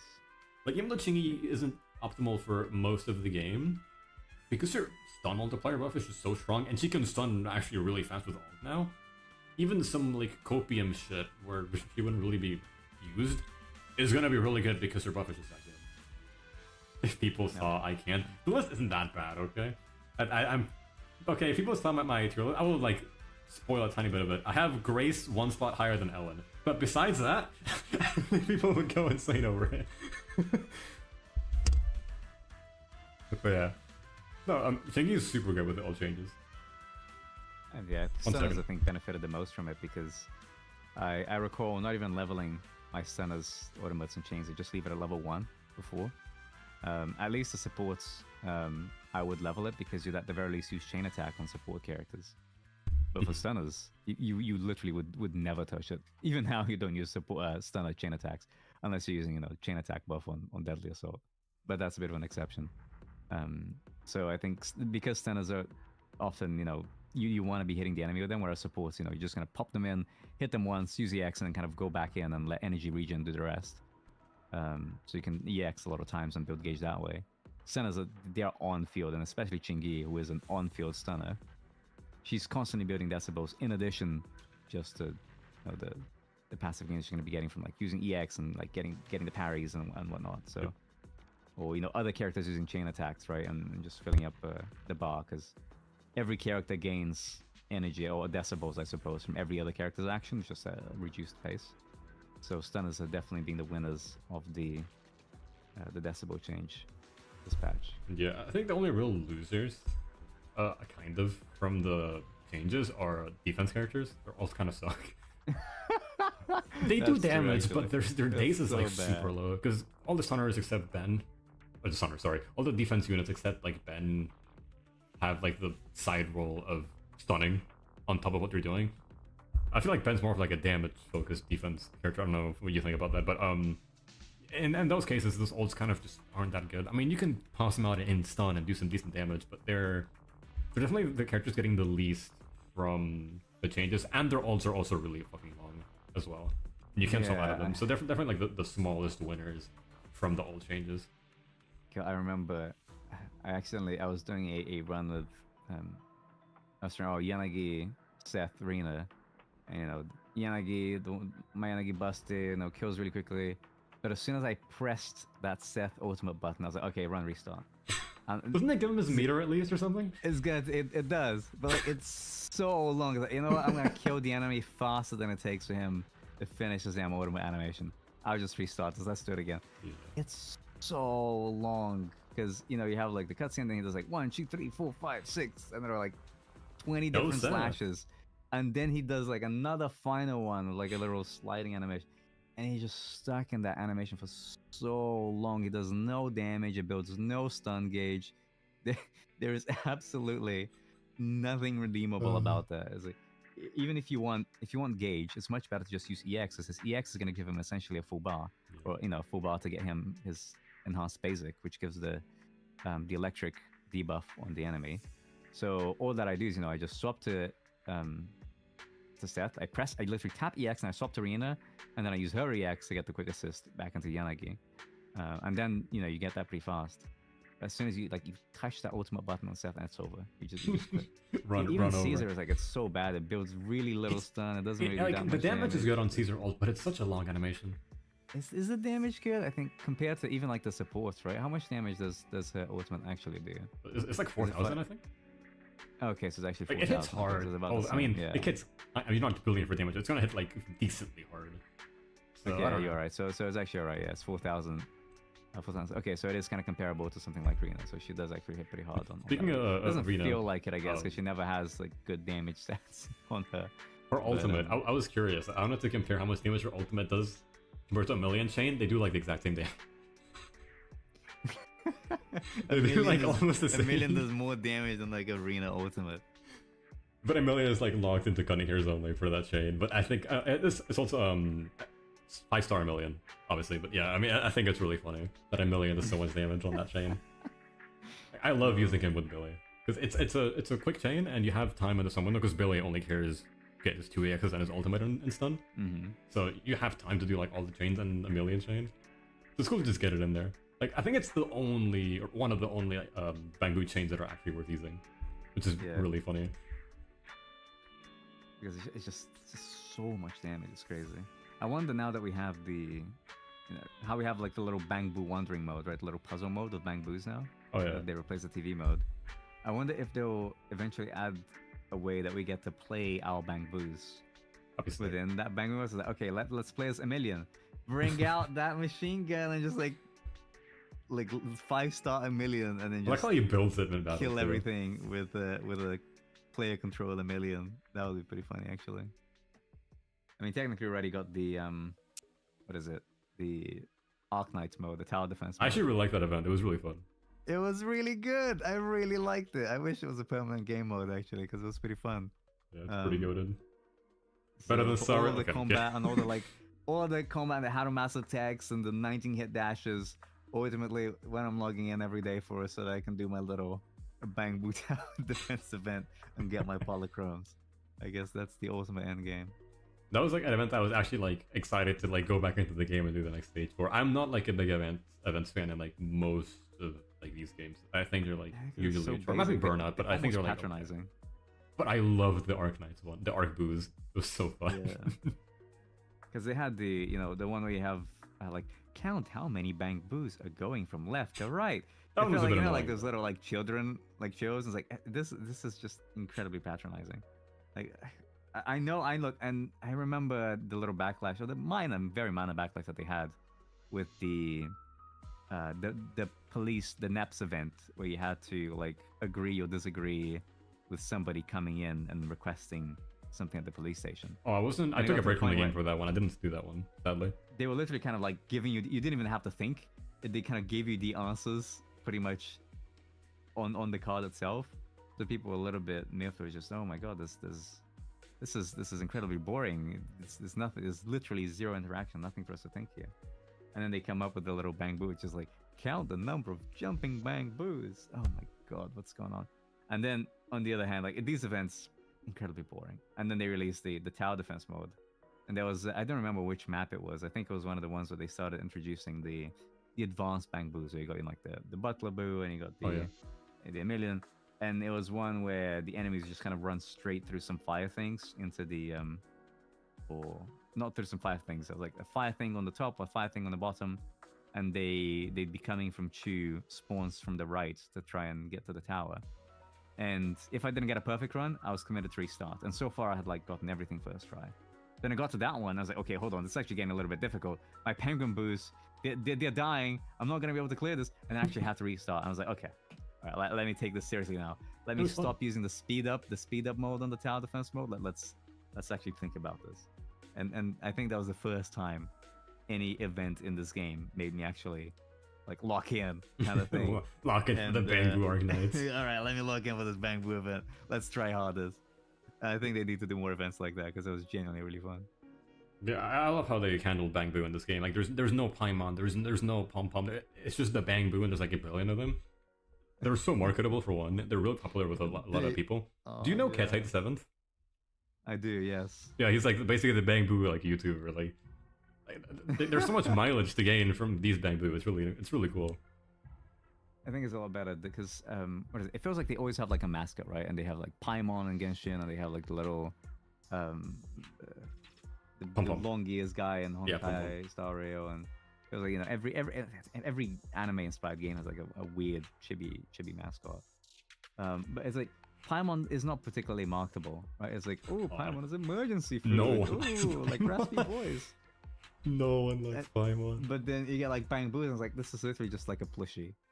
It's a customizable, it's a genuine marketable plushie. You could put that in like, what is it? Those websites that do like custom plushies. You just literally put a bamboo in there, and it would probably work out. You could like make my plush.com or something. And that's definitely a name. Literally just clicked on the stream because it was in the recommended from Teddy's new video. It's funny. Yeah, Kenny's one of my friends. We like talked not so long ago, so I wouldn't be shocked if our videos get recommended to each other. A lot of the same audience. Wildly off topic now, talking about Bamboo events. Like, oh, okay, let's talk about Harumasa discussion and dashes and how strong he is. And I mean, we just got all of the stuff out the way. Like, yeah, and now we're just Bamboos are cute. Love Bamboos. Wish I could get a Bamboo plushie. Harumasa is a very like kind of like I guess to recap everything. He was a very, I would say he's a successful release, right? He's not the most popular guy ever because, you know, free character released with fucking Void Hunter Miyabi, but compared to how once he was doomed in his beta, he was a pretty strong release. He is difficult to learn, but he rewards you for putting in the time to learn him. He's fairly strong. He has, I guess he kind of has team alternatives. I think he has more team options than like Zuyuan because he has anomaly teams. They just aren't that accessible, unfortunately, but I think they did really good with the release. Like, again, his animations are super cool. His playstyle is really fun. His story is really well handled. His character is interesting. He's funny, and yeah, I don't really have any. I mean, there's some complaints I have, obviously. Like some of the writing isn't perfect, whatever. But just in general, this is like my favorite. It's not my favorite character in the Hoyoverse. That's still Tartaglia from Genshin. But this guy is like second place for sure. Like I love Harumasa. Super fun to play. Super great character. And honestly, considering he's free, very strong character as well. Yeah, interesting. You say, you know, Tartaglia is your favorite. It's not because of the bow blades. I swear, it is not. Blades, yeah. It's I see not. a pattern here. That was like a funny coincidence. When I actually saw Harumasa, I wasn't that excited for him. I saw the bow blades. I was like, he looks fine, I guess. Like, there's nothing. Like, we don't know his character. We don't know who he is. He just has bow blades. And like, I don't know. He's cool, I guess. He looks like an OC of mine. I have like a bunch of OCs. He looks like one of them. That's pretty cool. But that's kind of it. But when I saw his character and like his placement, I was like, oh shit. When I saw his animations, I was like, oh my fucking god. His EX, dude. Like, oh shit. I need this. I think in general, I can't see sales numbers, right? I don't know. But I would wager that by giving him out for free, miHoYo have made a great financial success simply because he is such an engaging character. that I feel they have convinced enough people to roll for his Wenjin and his M1 to the point where I think he has been like commercially successful. I just think, oh, it's a free character. He's just like bait to get people to come back to the game and get Miyabi. But I think considering the amount of people that I've seen have like genuinely gone for his Wenjin and his M1, not just one or the other, like genuinely have invested a little bit on this character because they got a taste for it and they liked what they got. I think hopefully we can get more characters of this type or more things like this, and like a free character that turns out to be like really creative, really technical, and they start making this a little bit of a staple. I don't think they will, but I hope they do. And Yes. given One thing I the forgot to reasonable talk about. popularity of his Mindscapes and people investing into him, I think there may be a chance. One thing I forgot to talk about with Harumasa is he's kind of a salesman for a lot of different things in the game. Obviously, Chingy is one of them, but there was a lot of people in the community posts like replying that they were saying basically because of Harumasa, I got to try manual chain as a mechanic, which I think is really janky in how it works right now. But I mean, it is cool by design.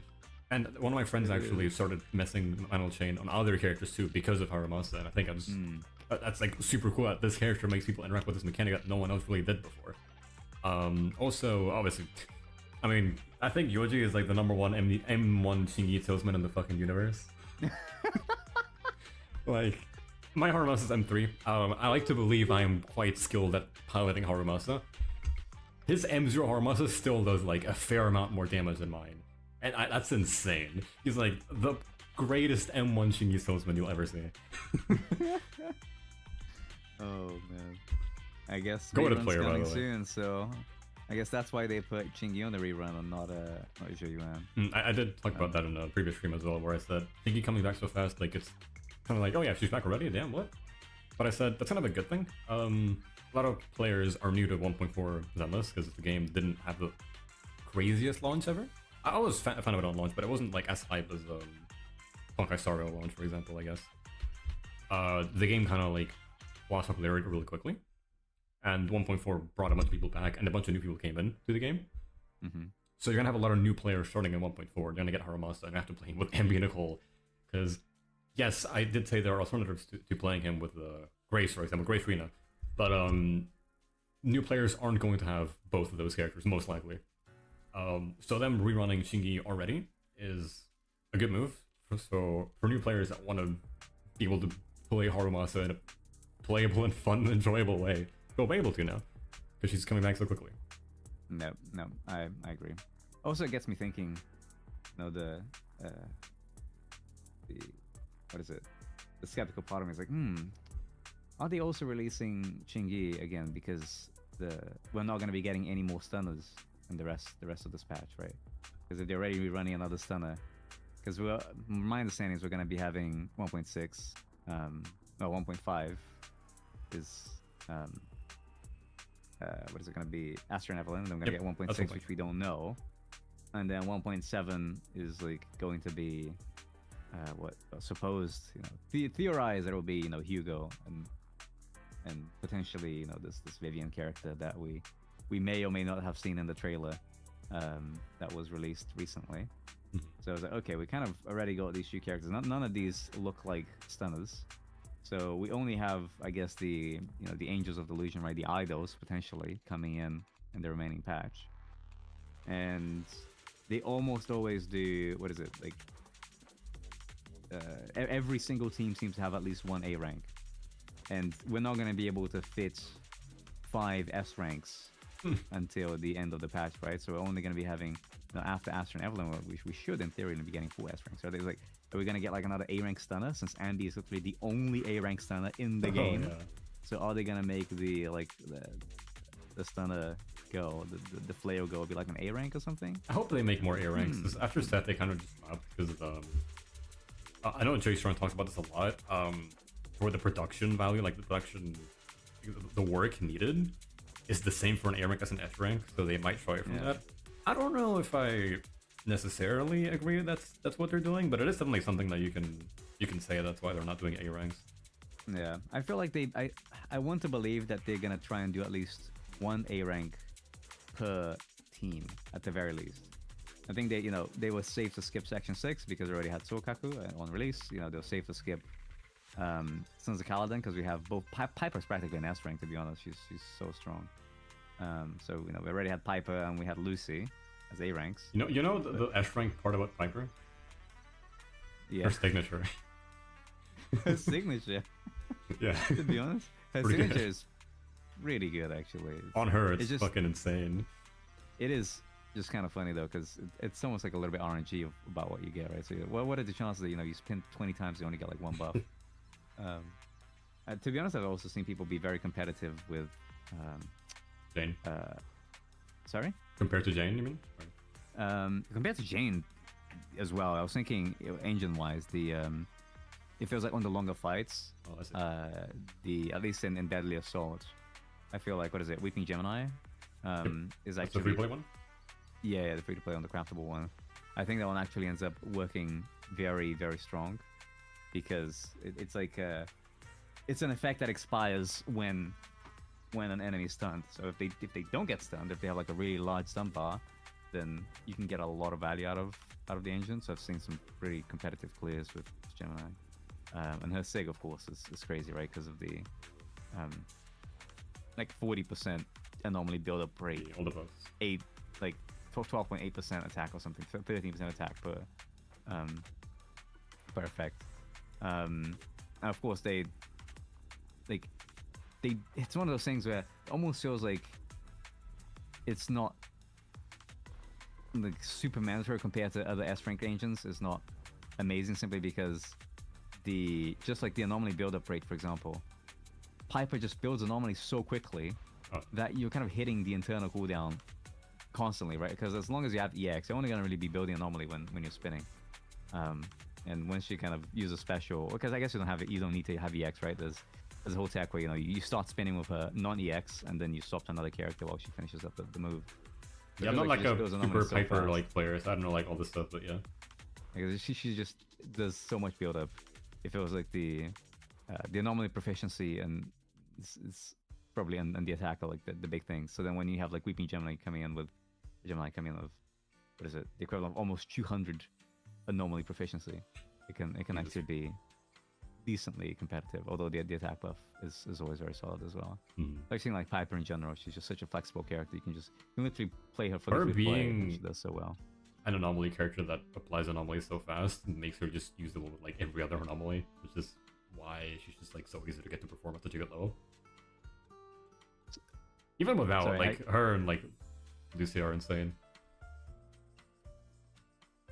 I'm trying to look here at any other engines that as well, like she could potentially use. I mean, of course, we've been seeing her make use of Yanagi engine because of the bug, and that's been crazy. First time Weaver is like the best engine in the game. So stupid. But yeah, just kind of Piper, the Rio release S rank, the Rio 1.0 S rank character actually. I like how in 1.0 they said, let's have 3 physical attack characters and Piper. Like, why? Actually, that's true, right? How many? Because we have, let's see, if we filter by attackers, right? We have Billy, we have Corrin, we have Nekomar. Those are the 3. Attackers. Yeah, and then we have Piper as well. I keep thinking, when are they gonna release, just more? Because I guess we got Caesar as well, and then we got Jane. So, actually, out of all the elements, do we have more physical than any other elements? Is it Force Fire competitive? Because I think Fire may be, right? Let's see. I'm not super sure. Okay, no, never mind. I think physical Electric doesn't have that many agents now. Electric has a lot. We have Ambi, we have Anton, we have Graze. Ice and Ether are like the neglected ones. Hmm? Ice and Ether are like the neglected ones. Which is funny because it's the most common enemy type. Like, all the ethereals are weak to those two, and that's like the least covered type, which is really funny. Sometimes I wonder if it's a little bit of like an oversight, because they, of course, we had Ellen and Jiyuan as the 1.0 limited characters. So of course it's like, oh, we're gonna make everything weak to Ice and Ether because we want people to own these limited characters. But then they just haven't been releasing them at the same pace, so we have like a whole the main bad guys of the game, or the main enemies of the game, end up being 1.0 limited release character elements. But now we don't get them at all. I mean, technically we're getting Astra now, which is Ether, but she's like a support, right? So how much ether is she gonna be really doing or building up, right? No idea. I know they added like a tag where she can trigger corruption off field. I don't know if her build up's any good though. So no idea how that's gonna work out. I know Nicole has like honestly a really good Her build up ether is anomaly really build solid, up, actually. but yeah, she has issues triggering it. yeah, she does. Because also you can't swap out of her, otherwise you kind of miss out on the ability to trigger. And I think I have to check when exactly the bubble actually triggers it, right? Because if the bubble can keep building up anomaly, but if you don't get it as soon as you fire it, it doesn't trigger it. At least I'm pretty sure that's how it is. But I have to double check. And so, even if you actually hit corruption, she doesn't really have many ways of actually doing it. I think if you do like a non-EX special, like then you can trigger it, but it's a bit annoying to set up. I think so, yeah. And it just eats up time that you could be spending on another anomaly character like Piper, spinning and doing like a bajillion physical anomaly build-up. No, I'm saying 3 to 4 ice characters are from 1.0. Then you get another until the broken one is technically a different element. Yeah, I mean, that's funny. The only ice characters are all on the same team. The ice characters are Right. Ellen, Lycon, Sokaku, and then Miyabi, and all of them playing the exact same team. Pretty much. So, we gotta get more for sure. Yeah. Obviously, AP, Nicole, Astra will be the best we do. Really the best team for Bernice. I have no idea, maybe. Well, I mean, because keep thinking, like, they're very off-field characters, and then you have Bernice who's also off-field, and then you just get the Who's off-field on-fielding team, in right? that Everybody team? plays off-field. I guess Nicole. To be honest, I've seen, like, some M6 Bernice, like DPS crit Oh, Bernice. yeah, right. And the damage is actually kind of crazy. I wasn't expecting, oh yeah, anomaly character, no problem. And then she just like pumps out those flamethrowers, and I see like Isn't she doing like 50% Soldier of 11 she- levels of damage? Like on just crit? just like just by holding the damn thing, not even counting the anomaly. It's crazy.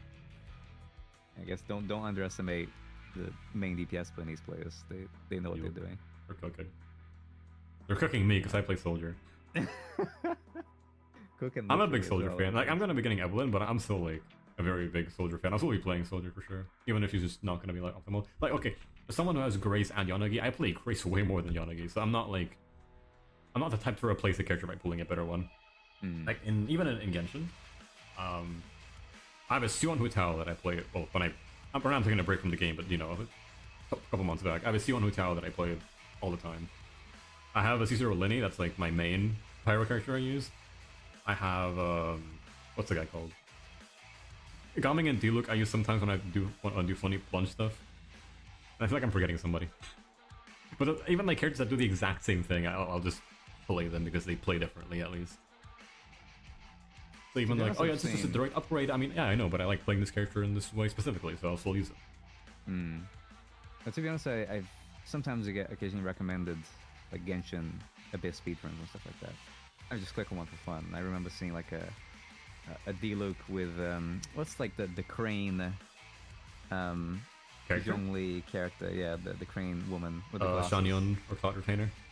Yeah, or Bayonetta. Cloud Retainer, yeah. And it was like some kind of weird ass build where he would just like jump in the air and then just slam down to the aerial attack, and he would just do a bajillion damage with every single plunge.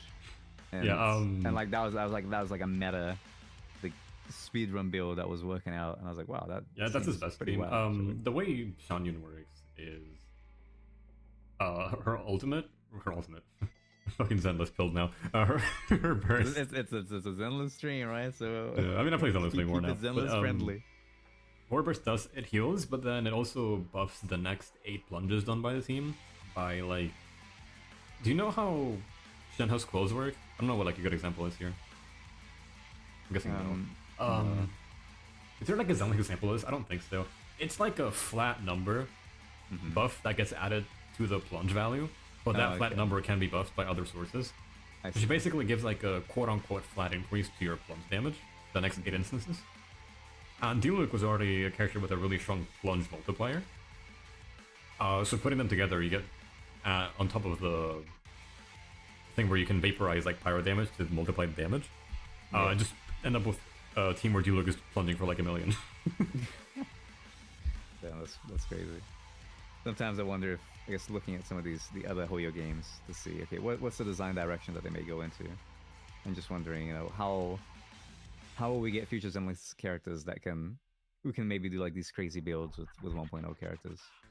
I think potentially a little bit more limiting in Zenless with how the character kits work. Right? It's a much more grounded game when it comes to the characters. I think Zenless leans a lot more into like the different character kits rather than things like character and universal team mechanics or something. Yeah. Yeah, because Genshin's very much like a team like buff focus game. It's like specific characters are designed to like buff this specific thing or like this specific character in this way and that, and then there's like all the rotations and stuff. Like rotations in Genshin are a lot more like robotic and streamlined. Like there's a specific thing you follow and you're always doing this, maybe slightly changing it. Whereas Zenless is a lot more mechanical rather than team buff based. At least that's how I look at it.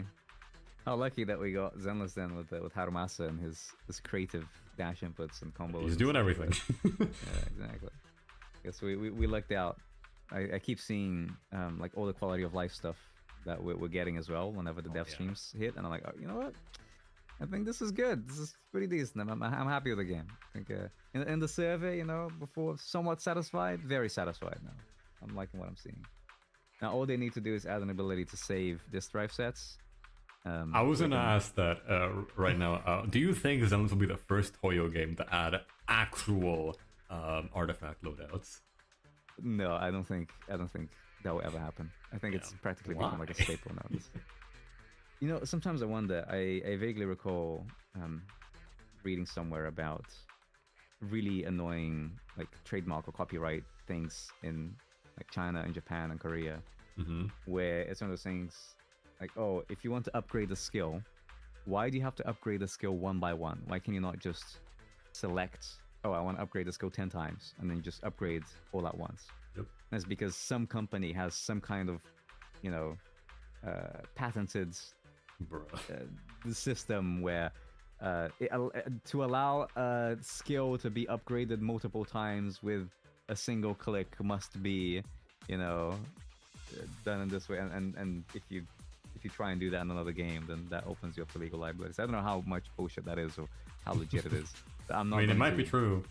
I'm not going to claim any source, any validity of my source, because I don't even recall where I had read this. Yeah, we're just Phil stressing over here. Yeah, and sometimes I wonder, these inconveniences, they have to be like calculated to make you pay for something, or they just, like, if you're not going to be paying for it, there's nothing to sell you, no convenience to make it easier. It just has to be like some kind of legal problem that they can't implement, because some of these things just feel so obvious. And they did it, right? I remember when they just implemented the special training plan, where you get to plan out your characters, right? And I think that was pretty useful. Except that when I went into it, you can't use your own plans. You have to use other people's plans. And then you have to go on the website and make a plan, but then you have to have your own plan kind of come up on the random player plans kind of selection. It's really weird. And literally within next patch you're gonna be like, okay, now you can actually start doing your own plans from here onwards. Okay, that's great. That good, logical, makes sense, wonderful. You guys got the message, and it didn't take long. And well, how old is a game like Genshin now? 5 years more? I think yes, 5 years old, right? Because it came out during COVID. So they've been doing this for 5 years. Heck, probably longer if you include Honkai Impact 3rd, right? And I'm not sure how their artifact system works, or how exactly the game. I didn't play that game, so I'm not sure. But either way, they've certainly have plenty. You must have had plenty of feedback from all different kinds of players on how, please let us do loadouts for artifacts, and yet they still choose not to do it. There has to be some kind of either malicious, sadistic desire to make players suffer, or there has to be some kind of legal implication, because I don't understand why it isn't. No idea, honestly. Ryan Shed is saying, going from Genshin to Zenless seems like drowning after a drought with how rapid the quality of life we get in Zenless is. They respond to issues really fast. When the Billy bug happened, I was worried they wouldn't do anything about it, but it got fixed. It took them a little while, we didn't get compensation, but they did fix it, and I was like, okay, nice. It didn't take like 10 years for it to happen. It was in the same patch, of course. It took, I think, a week and a half, less, something like that, and then they fixed it. So that was nice. I think they recognized it really quickly as well, because when you see the the announcement that they made, where they acknowledge, oh, these are like the known bugs. Yep. I mean, I made a video on the bug when I found out it happened, like a day after it became a thing. I think within a week of that, I made a community post showing that they acknowledged the bug. So it was like super fast. Considering it's Billy, like it's not like Miyabi's bug. Oh, this is gonna get fixed. No, it was Billy the kid. No, I swear, don't underestimate Billy Mason. Every time like a Flaminski video comes out, and I'm just like, okay, these people, the Billy Mains, they're the real ZZ players. They're the real chiefs. Flaminski is so goated. Did you see the floor 1000 solo with Miyabi? I did, yeah. I think, it's less impressive than the Billy one, but I still think it's super cool. It is. Like, she has so many iframes. There was like maybe 20 dodges in the whole run. Like, she just like exists in the attack. It's kind of funny. It was interesting because you know Marinette's little like spin to win attack where they fire the bunch of like little knives or blades. Yeah, she just parries them.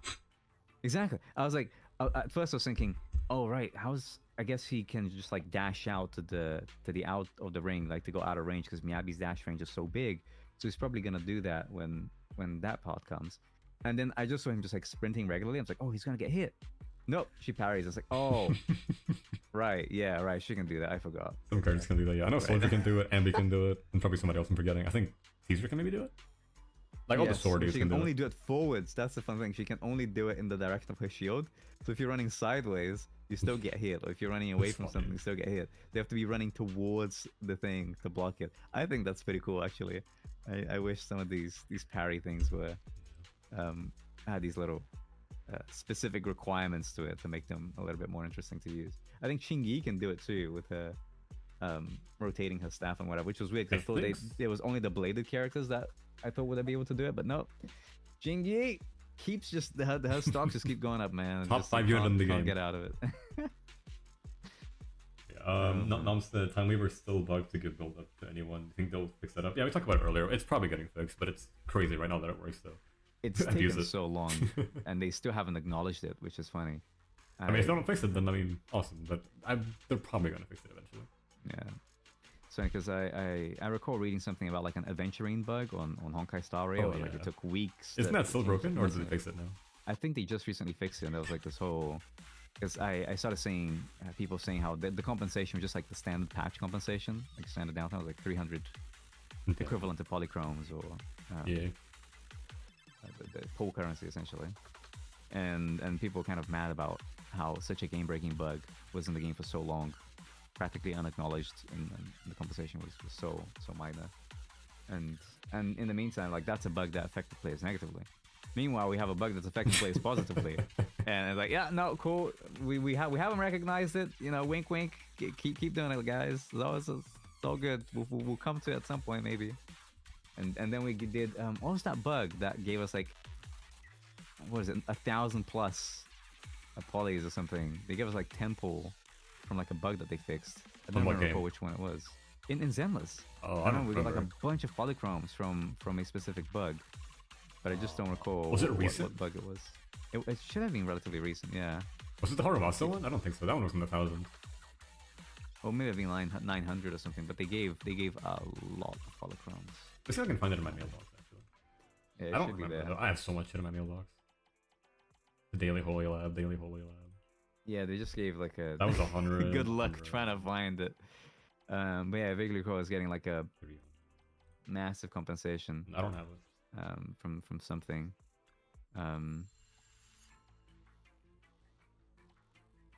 because it was more than 300 for sure.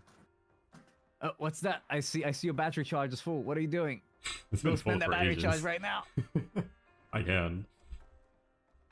To be honest, so I sometimes try and speed run, because you can only play the like HIA stages. Or the derivative stages while you have stamina, right? You can't do it like the bosses where you can replay them, or or Shiyu or Deadly Assault.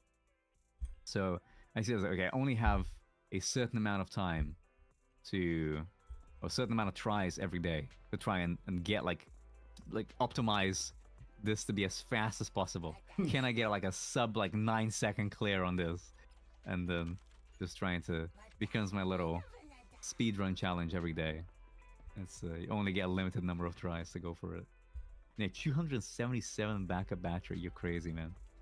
Yeah, I mean, I don't really care too much about having my battery overflow sometimes, just because, like, if I get backup battery on, like, the 2400 max thing, I don't know what's actually called, it's nice to just have it in the back pocket. Like, if I'm not super trying to min-max a build right here, right now, emerge, I'll just, like, I'll let it overcap, and then when I need it, I have it. Yeah. I do that too when I do occasional overcaps. Like, well, what's the point of using it now when I can just kind of wait? Usually, what will happen to me, it'll be something like 11. You know, I haven't managed to log in the whole day. It's late. You know, I'm just tired. Thankfully, dailies in this game are really quick. You know, it's practically just menuing at this point. Like, less than 5 minutes and you're done with everything. Also, they gotta upgrade this menu. I hate this. This takes way too long. They need to make a better menu. The map. The map. Oh yeah, the map so is many things super now. slow. I think they're gonna have to like have a drop down or something on the side because scrolling through these sideways. Yeah. Thankfully, I have an ultra wide screen. It's actually kind of annoying to record for videos because I have to like downgrade my game to like 2560 by 1440 instead of my 3440 by 1440, my ultra wide. And the only saving grace that I have is that, of course, Grace. You can go. Yeah. Is that I can like scroll really far. I can see all the things from far away because the screen's crazy wide. But yeah, I remember at first I was like really chill about backup battery, and then I realized, hold on a second, you're essentially losing like 2 battery for every single battery that you don't use. But I still let it overcap sometimes because I just cannot be asked to like, always log in with less than 24 hours every day. Because I was thinking, what I was going to mention mostly was just if I'm like really late and I can't be asked to do my dailies or whatever, well, you know, I do my dailies really quickly, but I have like 18 battery left or something, or I have 114 battery, and I'm like, you know what, let me just use the remaining battery to top it up to like 120 or 80, and then that lets me empty out my battery fully so that I'm not overcapping the next day. Dude, I saw Attack 4 and I got excited. It's terrible. Oh well. Then the character UI screen also probably needs to be updated at some point. Yes, for sure. Because right now, people who have every character, they get lost in that menu. It'd be nice if you could, because I don't even understand how the character ranking works. It's meant to be, I guess, level wise. Yeah. But then after every character's leveled up, it's strange. You can favorite characters, which is what I've been doing. The characters that are accessed quickly. But even then, the favorite is not something that you can order. You can't do like, oh, favorite 1, favorite 2, favorite 3. So character UI screen is pretty obnoxious idea. It's kind of annoying to like sort through them for sure. So that needs an update at some point. It's weird as well because they put so much polish in the transitions, right? It's like, oh, if you go from equipment to skills to the summary page or whatever, like you have like different animations and that looks really, really cool. The fact that they individually make animations, that may be a good disc actually. Fire it. It was a okay, when Evelyn is out, I'm gonna play Grace Rena Evelyn, and it's gonna be really funny. Fundamental Evelyn. Grace? Because you know her sets suck, right? This is actually pretty. I mean, you may unironically have a point actually. I will have a million disorder every couple of rotations, which is funny. But I don't know. I don't think it'll be good. It'll be funny. Sometimes I wonder if, because the set is so trash, if playing her with like Rina Chingy and like setting up shocks before every stun, would that actually be better than playing her with Whiter? Because probably not. That's genuinely so bad. Probably not, but yeah, it's something funny to think about. Like, of course, supports are gonna be better than a set bonus, like obviously. But I mean, it's funny to just like experiment with the idea. To be honest, I never underestimate set bonuses because like that combat attack percent is such a cracked stat. It's insane. But ultimately, like it's usually like a subset difference. Like the sets are like the biggest I guess buffs. Fundamental, like the number 1 set in terms of like 4-piece set bonus.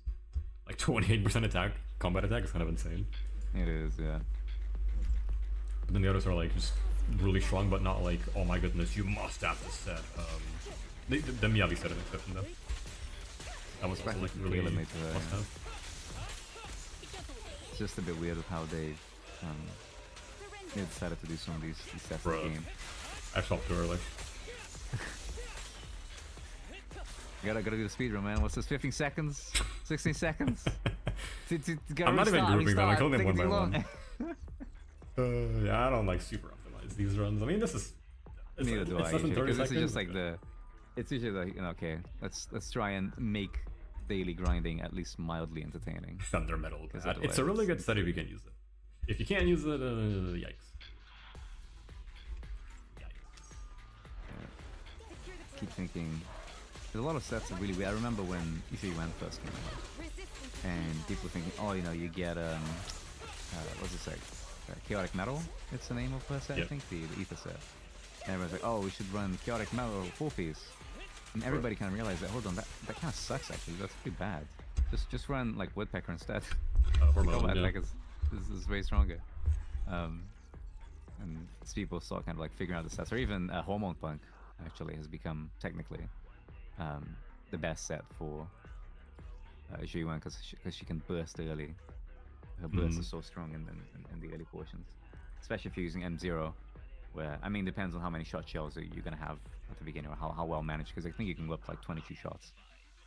I'm not super familiar with like the specifics of Yu-Gi-Oh, so I can't add anything there, unfortunately. Yeah, she can have some pretty cool rotations, but it was interesting seeing the people kind of the theory crafting community, I guess, evolving as people played a little bit more of the game and started figuring out the different disc sets. And I remember back when level 50s and like, oh, pen ratio was like the meta because of the level 50 defense difference was massive. And then level 6, okay, pen ratio's trash. Nobody wants pen ratio. And then now we're back to pen ratio again because Evelyn because Astra made every other buff worse. So much damage in attack. I was like, just pen ratio is the best thing you can get now. Just kind of flip-flopping between different stats. Okay, that's dead. Oh, let's see. Okay. Nice, too many missed rolls. This already at 12. What's this crit damage right here? I'll keep it. The fact that you're doing this with 5 damage bonus is for Evelyn, dude. I guess. You're really gonna do the Evelyn build, aren't you? Yes, I like decided that ages ago, and I'm gonna go all the way with it. Right, what about this guy? What was nice knowing you? I mean, if it goes full crit damage, okay, yeah, alright. What's nice knowing you? I respect the dismantling your discs, because I can see when when he showed how many discs you had of each set, you had quite a few, like quite a few as in very few, not quite a few, because you kind of your inventory management is very good. I think I've almost reached like the drive disc cap multiple times at this point. Was it I think a week ago or 2 weeks ago? I had over 60 promising Thunder Metal discs that I had ready to level. Not a single one was worth it. Not a single one gave me anything. Drive Which is crazy because my Thunder Metal isn't that good. I mean, this one's insane, but what's like a good example of a bad Thunder Metal set? Like this one, like I can't get upgrade for some reason. It's so annoying. Okay, that one's decent. Crit no, damage it's flat attack. One. Oh, never mind. If it was attack percent, then yes, but no, unfortunately. Or my attack forward, like okay. It's crit rate. Crit rate is so like lost on this guy, unfortunately. Yeah, that's one of the things that was pretty funny because I had gotten like a god-like woodpecker, which was like, crit rates, crit damage, attack percent, and it was like +2/+2/+1. And it turns out that disc ended up being worse for is going to be worse for Evelyn, which I was technically trying to get the disc for her, because I'm essentially overcapped on crit. Like all those crit rate rolls are useless. They're pointless. I've got having something like 3 crit rate, 1 attack percent ended up being better than the 2 crit rate, 2 crit damage, 1 attack percent, because you just always overcapped. Yeah, I mean, I'm happy kind that of like we a wasted out stat of in this game. Yeah, I remember getting crit rate discs at the beginning. Like, oh, this is sure to be useful. These slot 4 crit rate discs are going to be amazing. And here we are. And it's like this is worthless. It's funny that even with like Mindscapes, because Astra's Mindscape 6 is how she becomes the like off-field DPS, right? And the way that they do that is, okay, Astra now has 80% crit chance by default. You just get 80% crit chance on your attacks, your off-field attacks, kind of thing. And I'm just, what's with this obsession with like fueling crit rate with everything? I mean, I'm happy with it in the sense that's just it's too much. Like when it's on every character, it's like impossible to build them. It's kind of annoying. Because it'd probably be worse if they weren't giving enough, because now you're going to have to balance so many different stats. But it almost makes crit rate become a shittier stat in comparison, right? You see, like, crit rate, crit damage, but oh, no attack percent, is it? Oh, maybe, who knows? Oh, no, that's it, it's over. I might be my best attack for on crit Harumasa. damage? Oh, you just went for it? Max that out? Oh yeah, you're like slightly delayed because I'm not Discord streaming. Oh, I yeah, would, but it would be seeing like. the video, I see. like, You just my max out the... It might still be my best slot 4 though, so I'll keep it. Slot 4 attack, I mean. Yeah. Let me see actually, but yeah, I mean my hormone stats are pretty bad. My only good pieces are like Spectre, which I think is on Billy right now. No, it's on somebody. Listen, I was like doing so much shit with Chingy, I don't know where the hell my discs are anymore. I tried AP Chingy, DPS Yeah. Chingy, like Freedom Blues Chingy. I tried some Thunder Metal Puffer Chingy. I don't know where the hell my discs are anymore. I've been trying to do a like a pseudo disk drive, artifact loadout where I just get like a character that I don't have leveled, and I just equip them with the disc, and then that's the loadout. And so I replace them by just going and you see the portrait of the character, so you just replace everything. Yeah, like I do that everything with in this like character. Grace Yanagi, Oh. I do that. I'll unequip all, and then just equip the stuff that character has. And also Kevin $11 saying artifact relic disc system being as annoying to grind as Hoyo intended. And this game is better than the other two, but yeah. Because they have there's no subset variants, at least. But yeah, it's very annoying. God, this. At first, I remember thinking, oh, I don't want to farm disc drives because it feels like a waste. You're spending all that stamina when you could be getting mats for characters, and it's so expensive to level characters, to get skills, to. And I think this is the only Hoyo game where, like Denny's, right, or the money currency, it becomes a limiting factor. Because I vaguely It doesn't recall have being, two like, as well, but this one shouted is at it. like kind of insane. Yeah, it's a very expensive game. This gun. Exactly. So resources are actually a pretty big deal here for 11 characters. So I was thinking, drive discs, I don't want to farm them because they're just not worth it. Or not, of course, they would be worth it if you're lucky, but they don't give you a guaranteed return. But then you start getting to that point where, okay, drive discs become infinitely better than like Mindscapes because of how Watch big this the like sense is. magic trick. Remember, I'm a little bit delayed, so I see a Soldier 11 on right now. No, the magic trick is on the stream overlay. Give it a second. I gotta actually open the working file. Because the way I have my overlay, it's a PNG. It's a PSD file that I have linked. So if I just go in on the PSD file, and then do this, it might take a bit. I want to make sure it's centered decently. If I just hit save, once I move this further left, it will Building just. up a lot of suspense here. Hyping this up. Let's see Okay, what I else mean, it is should be gonna updated now, but delay. Oh, there it is. Oh, there we go. Yeah, it's stopped being Harumasa discussion a very long time. Like, I don't think it ever was just a Harumasa discussion, to be honest. I mean, it was for like the first an hour and a half. I got all the things that I wanted to say out, and Because I think we went into so many different topics as well, right? It's like, oh, you talk about one thing about Harumasa, it's like, oh, but Yeah, there's team building in general, and it's like, oh, but then this is like Shiyu or Deadly Assault routes, and then buffs, and drive discs, and it just kind of goes all over the place. it was fun though. I guess that's how it is. It's the Yeah, I have, natural like- flow of conversation. So many characters in this game that I didn't get. On rerun, I think I'm getting Jane. I don't know if I'm getting yeah. anybody else on rerun. Maybe Bernice. I'm genuinely shocked that you haven't gotten like Nakamata yet, Oh, I haven't. because she seems to be like the character that everyone fails 50-50. I think I have like an M3 Nakamata or something right now. Because like It's funny because I think all she's my- the worst character in the all game. my buddies, they all have like M3 Nakamata, M4 Nakamata. It's like at this point, I'm gonna have like an M6 Nakamata. by the time I finish going for Evelyn, because it's like the carry just keeps dropping and doesn't end. No Kaleda L. No Kaleda L. Also agreed, actually. Kaleda is genuinely pretty cool. I'm kind of excited to maybe one day get what is it, Kaleda M2, I think, where you restore EX gauge when you use EX once. Because then you can probably instantly stun any enemy in the game. And I think that'd be pretty cool. Yeah, it's like once per run, basically. That's really sick. Yeah, so it'd probably be like great for Shiyu. Yeah, EX special attack every 45 seconds. So you do 1 EX, you do 2 EXs, you do 3 EXs, the enemy's stunned by this point. So if you can one rotation an enemy, Kaleda may actually be strong or meta just because she's gonna stun so quickly. Yeah, so, but right, if you can kill in one rotation. You know the standard characters, I lose. Okay, I used to lose a lot, and recently I was on like a huge winning spree, so I'm back to like a bit above average on the 50/50s. I I got Grace from like the original like selector from like when the game launched. Then I got another Grace. Then I got Grace's ball twice. Then I got Arena's ball.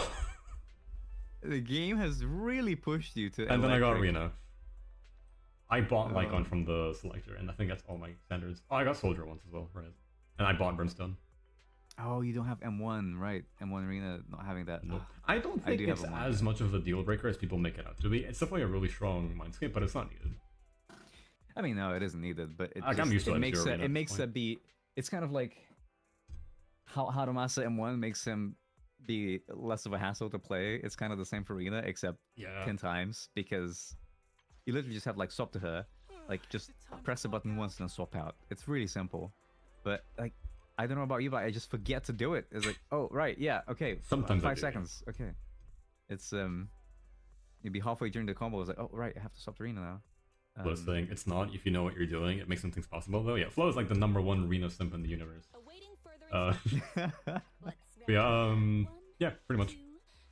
It's not like as like, oh, you must have Reno on one for it to be playable. That's just not true, but it is really good. Yeah, no, of course not. She's just generally pretty solid as a character, and I feel, and because I mean it depends, right? Because if you have like a pen disc, you're gonna want Reno on your team, kind of. Yeah, you can make 2-piece pen plus pen 5 make good with like basically anyone if you run Reno with them. Yeah. Like this build I have on Harumasa is like 3 substats worse than my 2-piece Hormone, but because it's with the Reno, it's actually better. Is that being better? Yeah. Slightly better, so that's nice. If I recall correctly, M1 Rena is not just about the doors, but it didn't increase her pen ratio to like 30% higher as well. So it actually makes the pen buff gets higher. Yeah, the pen buff is increased and it lasts longer. Yeah, so I think it's something like in a Harumasa team, it's like whatever, because you're always going to be swapping to her anyways, just like how you do Nicole. But like if I'm playing her with Yanagi, or if I'm playing her with Miyabi, even just like Chingy, because sometimes I've been messing around with like Miyabi, Chingy, Rina, right, just to get like the stun turned into like stun and Miyabi builds, and it becomes a bit annoying. Because I just end up forgetting to swap to her if I don't have like a specific set rotation that I've prepared. Like learn like an actual bread and butter. Oh, I have to do this rotation, swap to Rina at this point, kind of thing. But she's very solid. But now then I don't have to worry about that anymore because I spent my selector on Rina M1. I got Lycon because I like him, and that's the only reason. Kind of a waste, but like based. No, he's actually really cool. When the game was like first released, I was like, wait, we got like a close quarters combat character? Hell yeah, let's go. He's a furry. You know what? Whatever, let's go. He's still like my 4th favorite character in Zenless. Like 1, 2, 3, 4. He's just so fucking cool. I'm pretty happy that we got, like lighter and like on both. As close quarters combat. One punches, one kicks. You know what? Ice, fire. It's all balanced. I think it works well. Yeah, that was a comment I wanted to respond to. I got M1 Soldier from Center Banner. It's not bad, but I think getting her M2 makes her quite competitive to limited characters. If you have lighter, yeah. Otherwise, not really. What was Soldier's M2 again? I forget. I think it's like one of the good ones, though. Yeah, more damage percent, basically. It's kind of like Billy M6, essentially. Oh, okay. Just ramping damage bonus. It's nice. Yeah. Her M1's really cool. I think it gives you like a ton of energy when you swap to her. She doesn't have a lot of energy. I think it's cool for like specific shit where you want to do like double EX stuff. It's really niche, but I think I don't know. I think it'd be fun to mess around with. I don't have it though, so I can't really say. I actually like her M4. It's purely defense, but I think it's like kind of nice. I don't know. Was that the one where what is it? Your It's like final damage attack reduction? becomes invulnerable. Yeah, damage reduction in general, and then yeah, damage reduction and anti-interrupt for N1, N2, and 3, and then N4 is just invincible. Yeah, tanky. Yeah, it's nice. It's not like good. Technically, it's bad. It doesn't give her any damage, but I just think it's cool to have like defensive stuff in the game. I think Ben is low-key a pretty good character. His damage doesn't really give you anything, but his debuffs are actually really nice. Like his attack Ben is debuff a good and shit. character just for the sole fact that he scales with defense. So you actually have like Oh, a yeah. point to using defense discs. That too. But no, he has like a bunch of debuffs on the enemy, like when he like hits him with the parry or something. So he's like Yeah. comfy to play. He makes you live longer. Rakaruk has single-handedly convinced me that Ben is really cool. Oh yeah.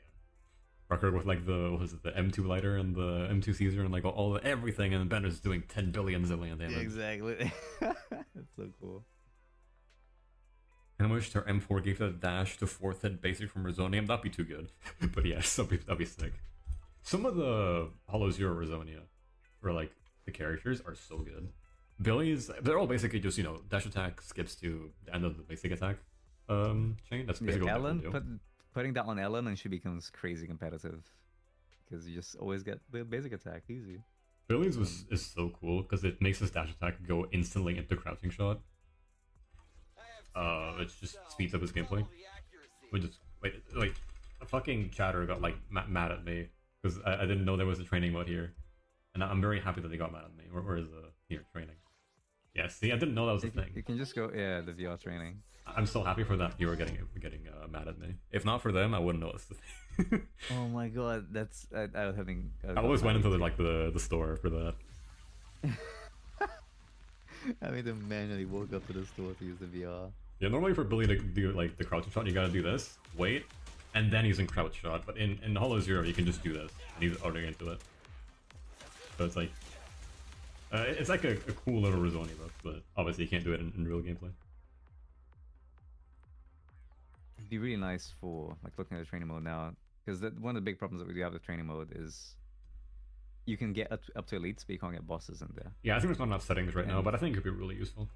The amount of comments that I got on the Harumasa combo video where people like, I've been trying to do like 4 dashes, but it's not coming up, like it's not working, or I'm trying to do chain attacks, not dashes, right? Trying to do a chain attack, answering to chain attack, like double chain attack, and it doesn't work.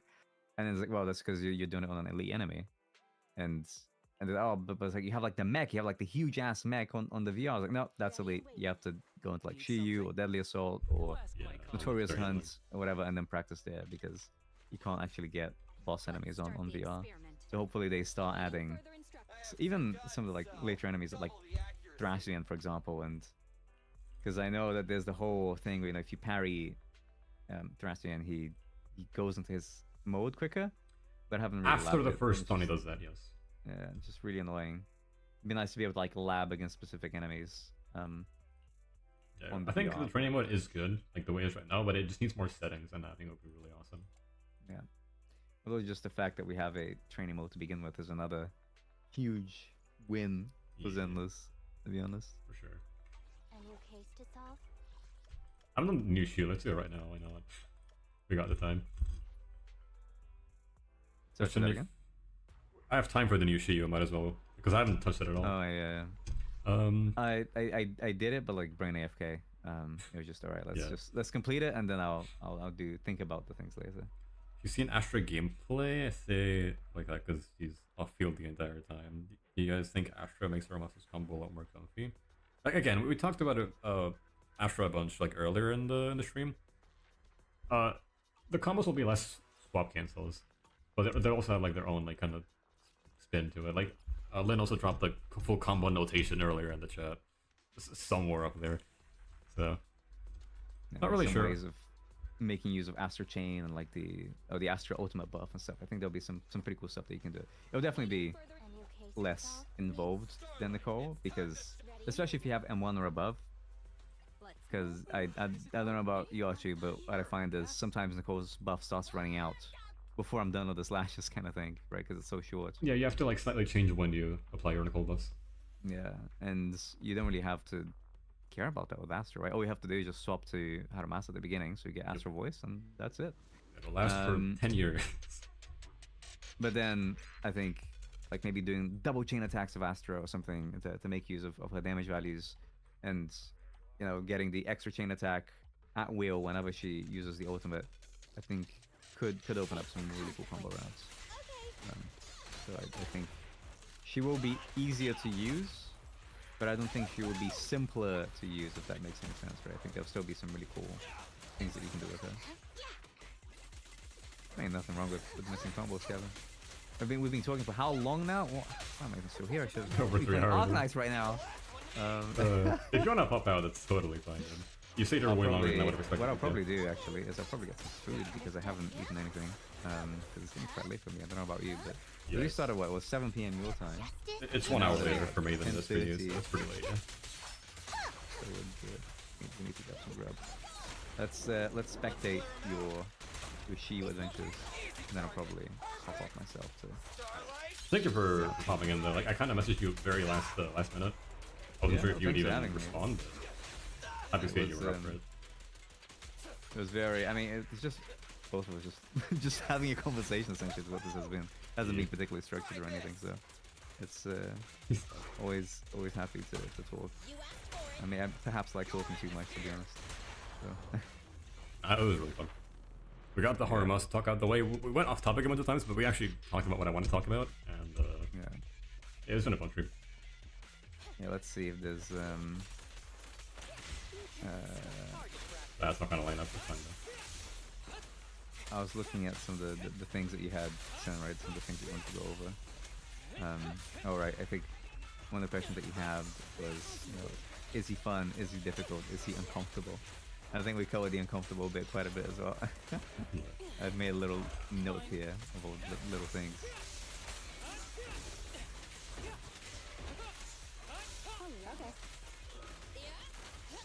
Dive please.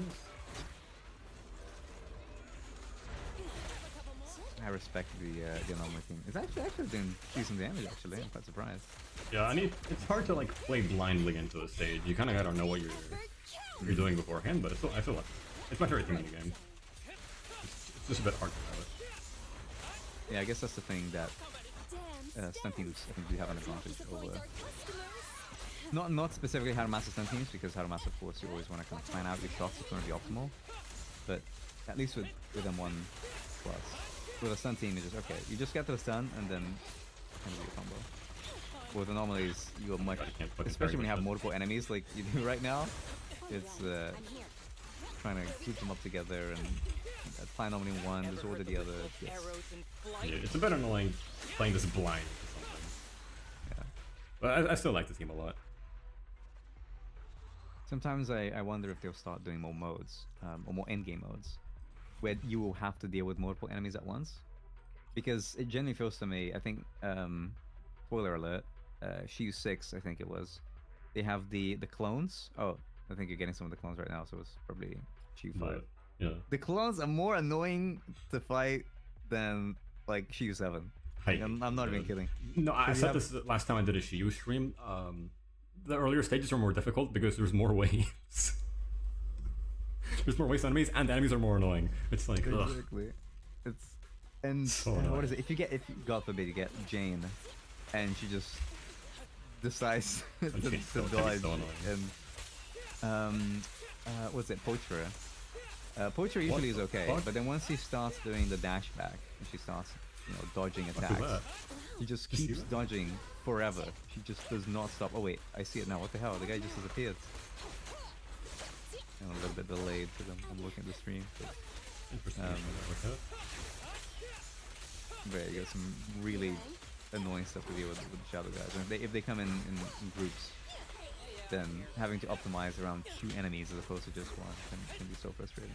Sometimes I feel in a lot of Shiyu 7 runs that the mob clear at the beginning is more of a hassle, or the thing that You gotta like optimize more than the actual the boss itself, because you have to finish the enemies at the beginning and like get enough decibels to have like ult of Chingy so that you can, you know, line up the shot or something like that.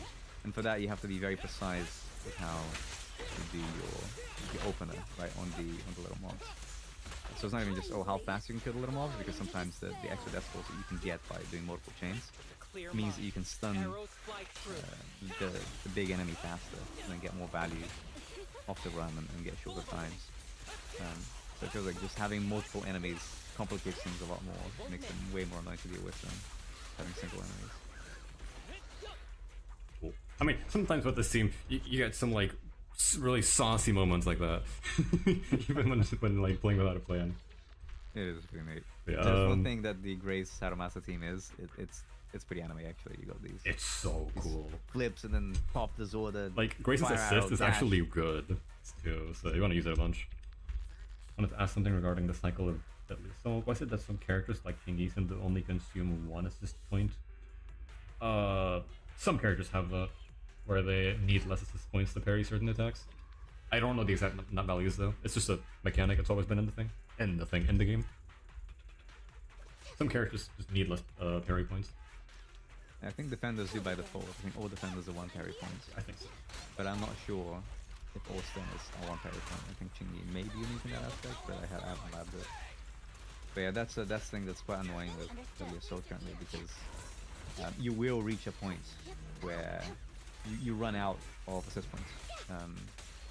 You can't stun every single time. You're eventually gonna have to do like a enhance into ultimate, unless you're using like triple chains every single time. If you're using triple chains and then you keep up with your ultimates, then I think it should be okay.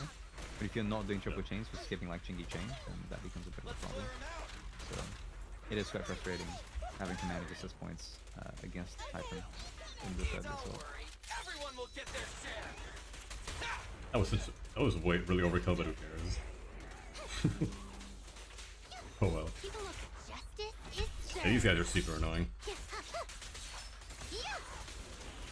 Is it Morse and Pulchra? Oh my god, it's 2 more enemies Exactly, that's what I'm saying. It's 2 of them, and because there's 2 of them. Alright, cool, you stunned 1. Sorry, your ultimate missed on the second one. Restart, you're gonna get a bad This is why I run Impact That's Nicole. It's not on Impact right now. Wait, you're unironically just running Impact Nicole right now? Not right now, That's really but usually I do. Because I can get that EX trigger more reliably. Sure. Face the And it's actually quite nice. If I don't need the energy, like I'll just go for it. At least it's good because, you know, Billy has such decent AoE potential. With his ultimate. I mean, before Miyabi was just the best AoE character in the game. Oh yeah. Miyabi just kind of puts everybody to shame and everything. Yeah, it's kind of funny. 400k to sword away. Kind of funny. We just die. CBA to do like the whole setup. Just die.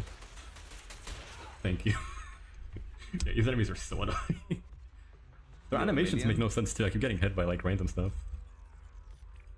Emelian was pumping damage there actually.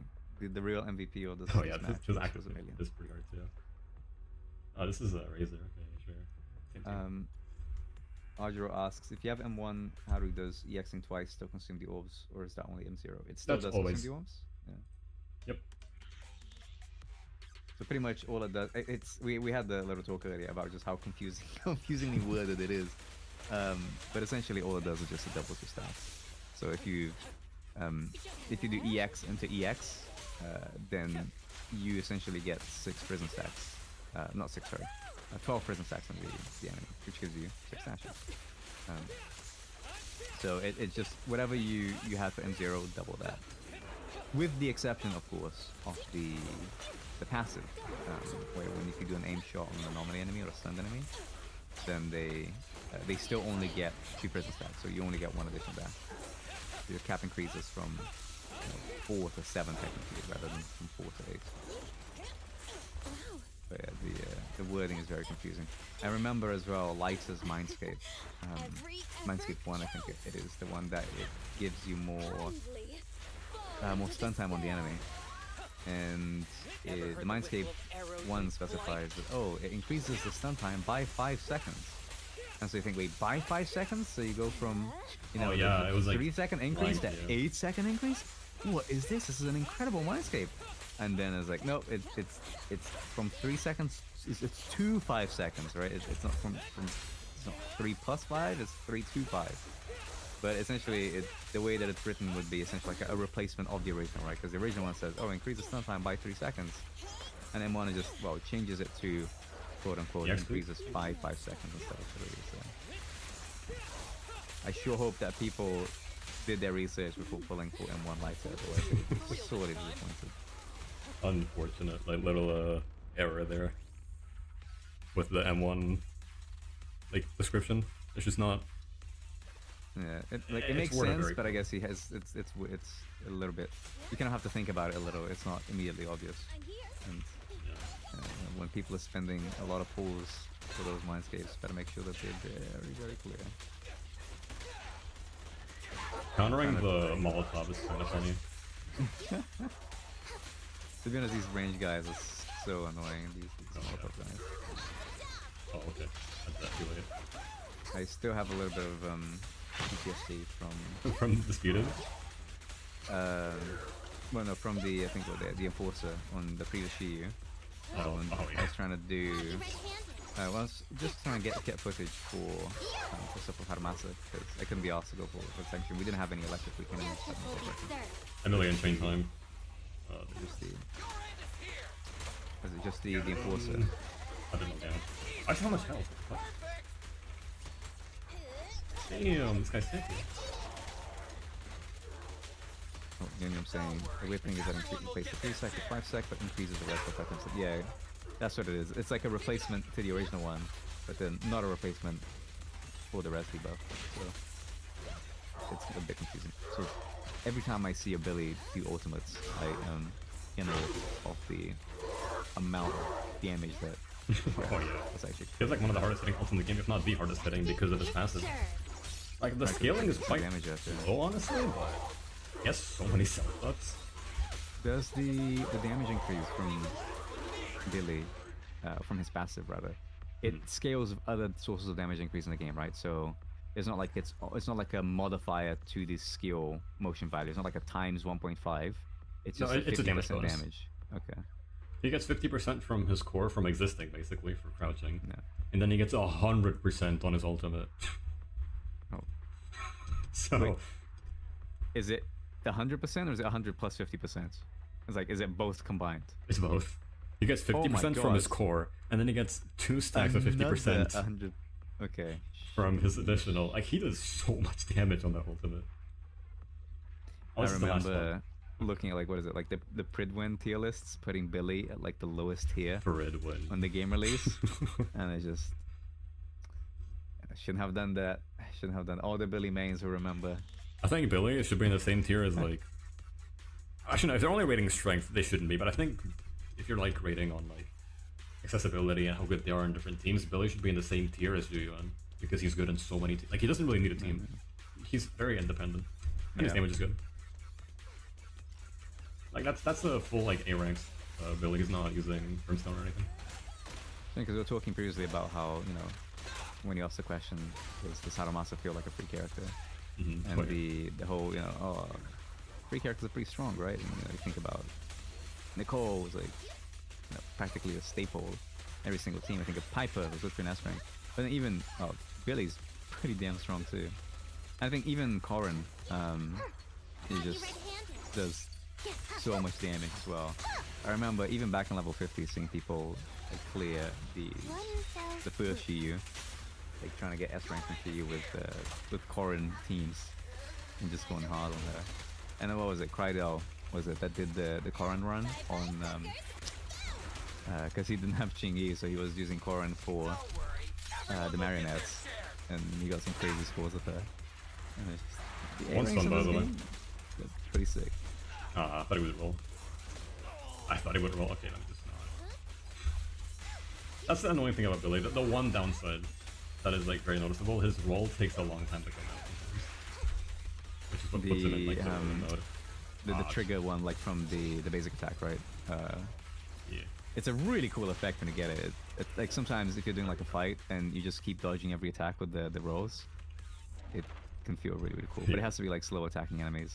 It was almost a one stun kill. If I'll go Hormone, I can one stun kill with Billy. And that's the his like the A rank streams signature. begin the optimization.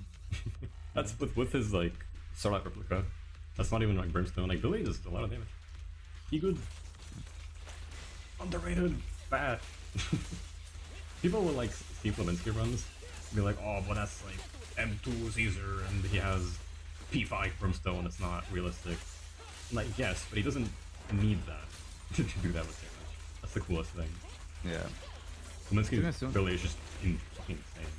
Yeah. One of those things where even Brimstone, right? Because it's a regular engine that you can just buy. If you do want to like hyper invest in a character, we should have. Well, I'm not sure actually. We should have gotten. How many pulls have we gotten in total from the redeemable currency? Because I think we average like what 100 and what 10, 120 pulls per patch, something. Clear mind. Something like that. Flight through. So even if you're just maybe like a battle pass slash what is it, daily card player, you could probably still get a lot of value from, well, not a lot of value, a lot of tickets, enough to potentially get 5 copies of a Brimstone. So don't even depend on like Wenjin lack of luck, shall we say, to be failing your Wenjins. Or your standard banner drops, I suppose, because some people just Look at that 80k shot characters. 80k. And then I've gotten like remember- 100 plus K on the Typhon with Grace. On I piece of shot remember. clicks. That shock literally takes what, every second? Something like that. and- You have to like yeah. hit the animate for it to trigger though. Yeah. Exactly, yeah. And then ether is every like half second. But getting that kind of damage every second is actually. I mean, look at that. That was like not the craziest run. Like, these are good times. Like I think the Grace team, it does need M1 Harumasa for it to really shine because it's unlike the Yanagi team. The Grace version is a lot more Harumasa oriented, but it's good. Like it's not that much worse than Chingy. I It's don't know, fun. I feel like Chingy is such a busted character. I mean, yeah, with Chingy I can get like 40 something, but you know, Yeah. this isn't like my Yeah. best run ever, right? It's one of those things that everything is gonna be that much worse than Chingy, quote unquote, because she's just so busted. But Chingy's just broken. compared to everything else, right? It's a I mean, if I massive played improvement Ambi over here, I'm getting anything. like 150. You know, Damn. that's kind of the comparison. But no, I like it. It's a fun team. That's why I play it. But yeah, I'm gonna call it here. Likewise. So thanks for having me. It was Thank you very much wonderful for just joining rambling in. about Zenless Zone Zero, and It's fun. all right, likewise. Guys, make sure you check out Lynn. I'll be leaving. I think it already is the link to his channel in the description. Yeah, I'm making a video thank you on very the much. stream. I'll try. I'll also make sure to link him there. Check him out. He currently does some about Zenless stuff. More videos are coming, he said. So Indeed. All right. Thanks for the show, and thanks everyone for watching as well. That'll be all from me. I'll see you guys later. see you, dude. Alright. Hope you guys enjoyed the stream. That's it for me as well. Quick Shio review. It's okay. Thracian is honestly not that bad. I kind of like him. But yeah. I don't know when I'll stream again. Hopefully soon. I should be having more free time now. So yeah. I was gonna go over all the different like replies in the community post one by one, but I feel like we kind of covered basically everything you guys talked about. In those replies, I appreciate every single one of you, by the way. Like when I made that post, I expected so many less. I expected like 10 responses at max, and we're close to 50. Like being able to interact with the full community like this is really awesome. If that one Harumasa solo video didn't pop off, it would not have been possible. But thank you guys very much for your support. And yeah, I read every single like comment, even the super long essays that you sent in the community post. I read all of them, and I really appreciate that you guys took the time out of your day to write what you thought about Harumasa. And that you stuck around, of course, for the entire stream with Lynn and I, just rambling about Zenless in general. Maybe in the future I'll do more collabs like this, if you guys like it. And yeah, see you guys. Thank you for watching. Goodbye.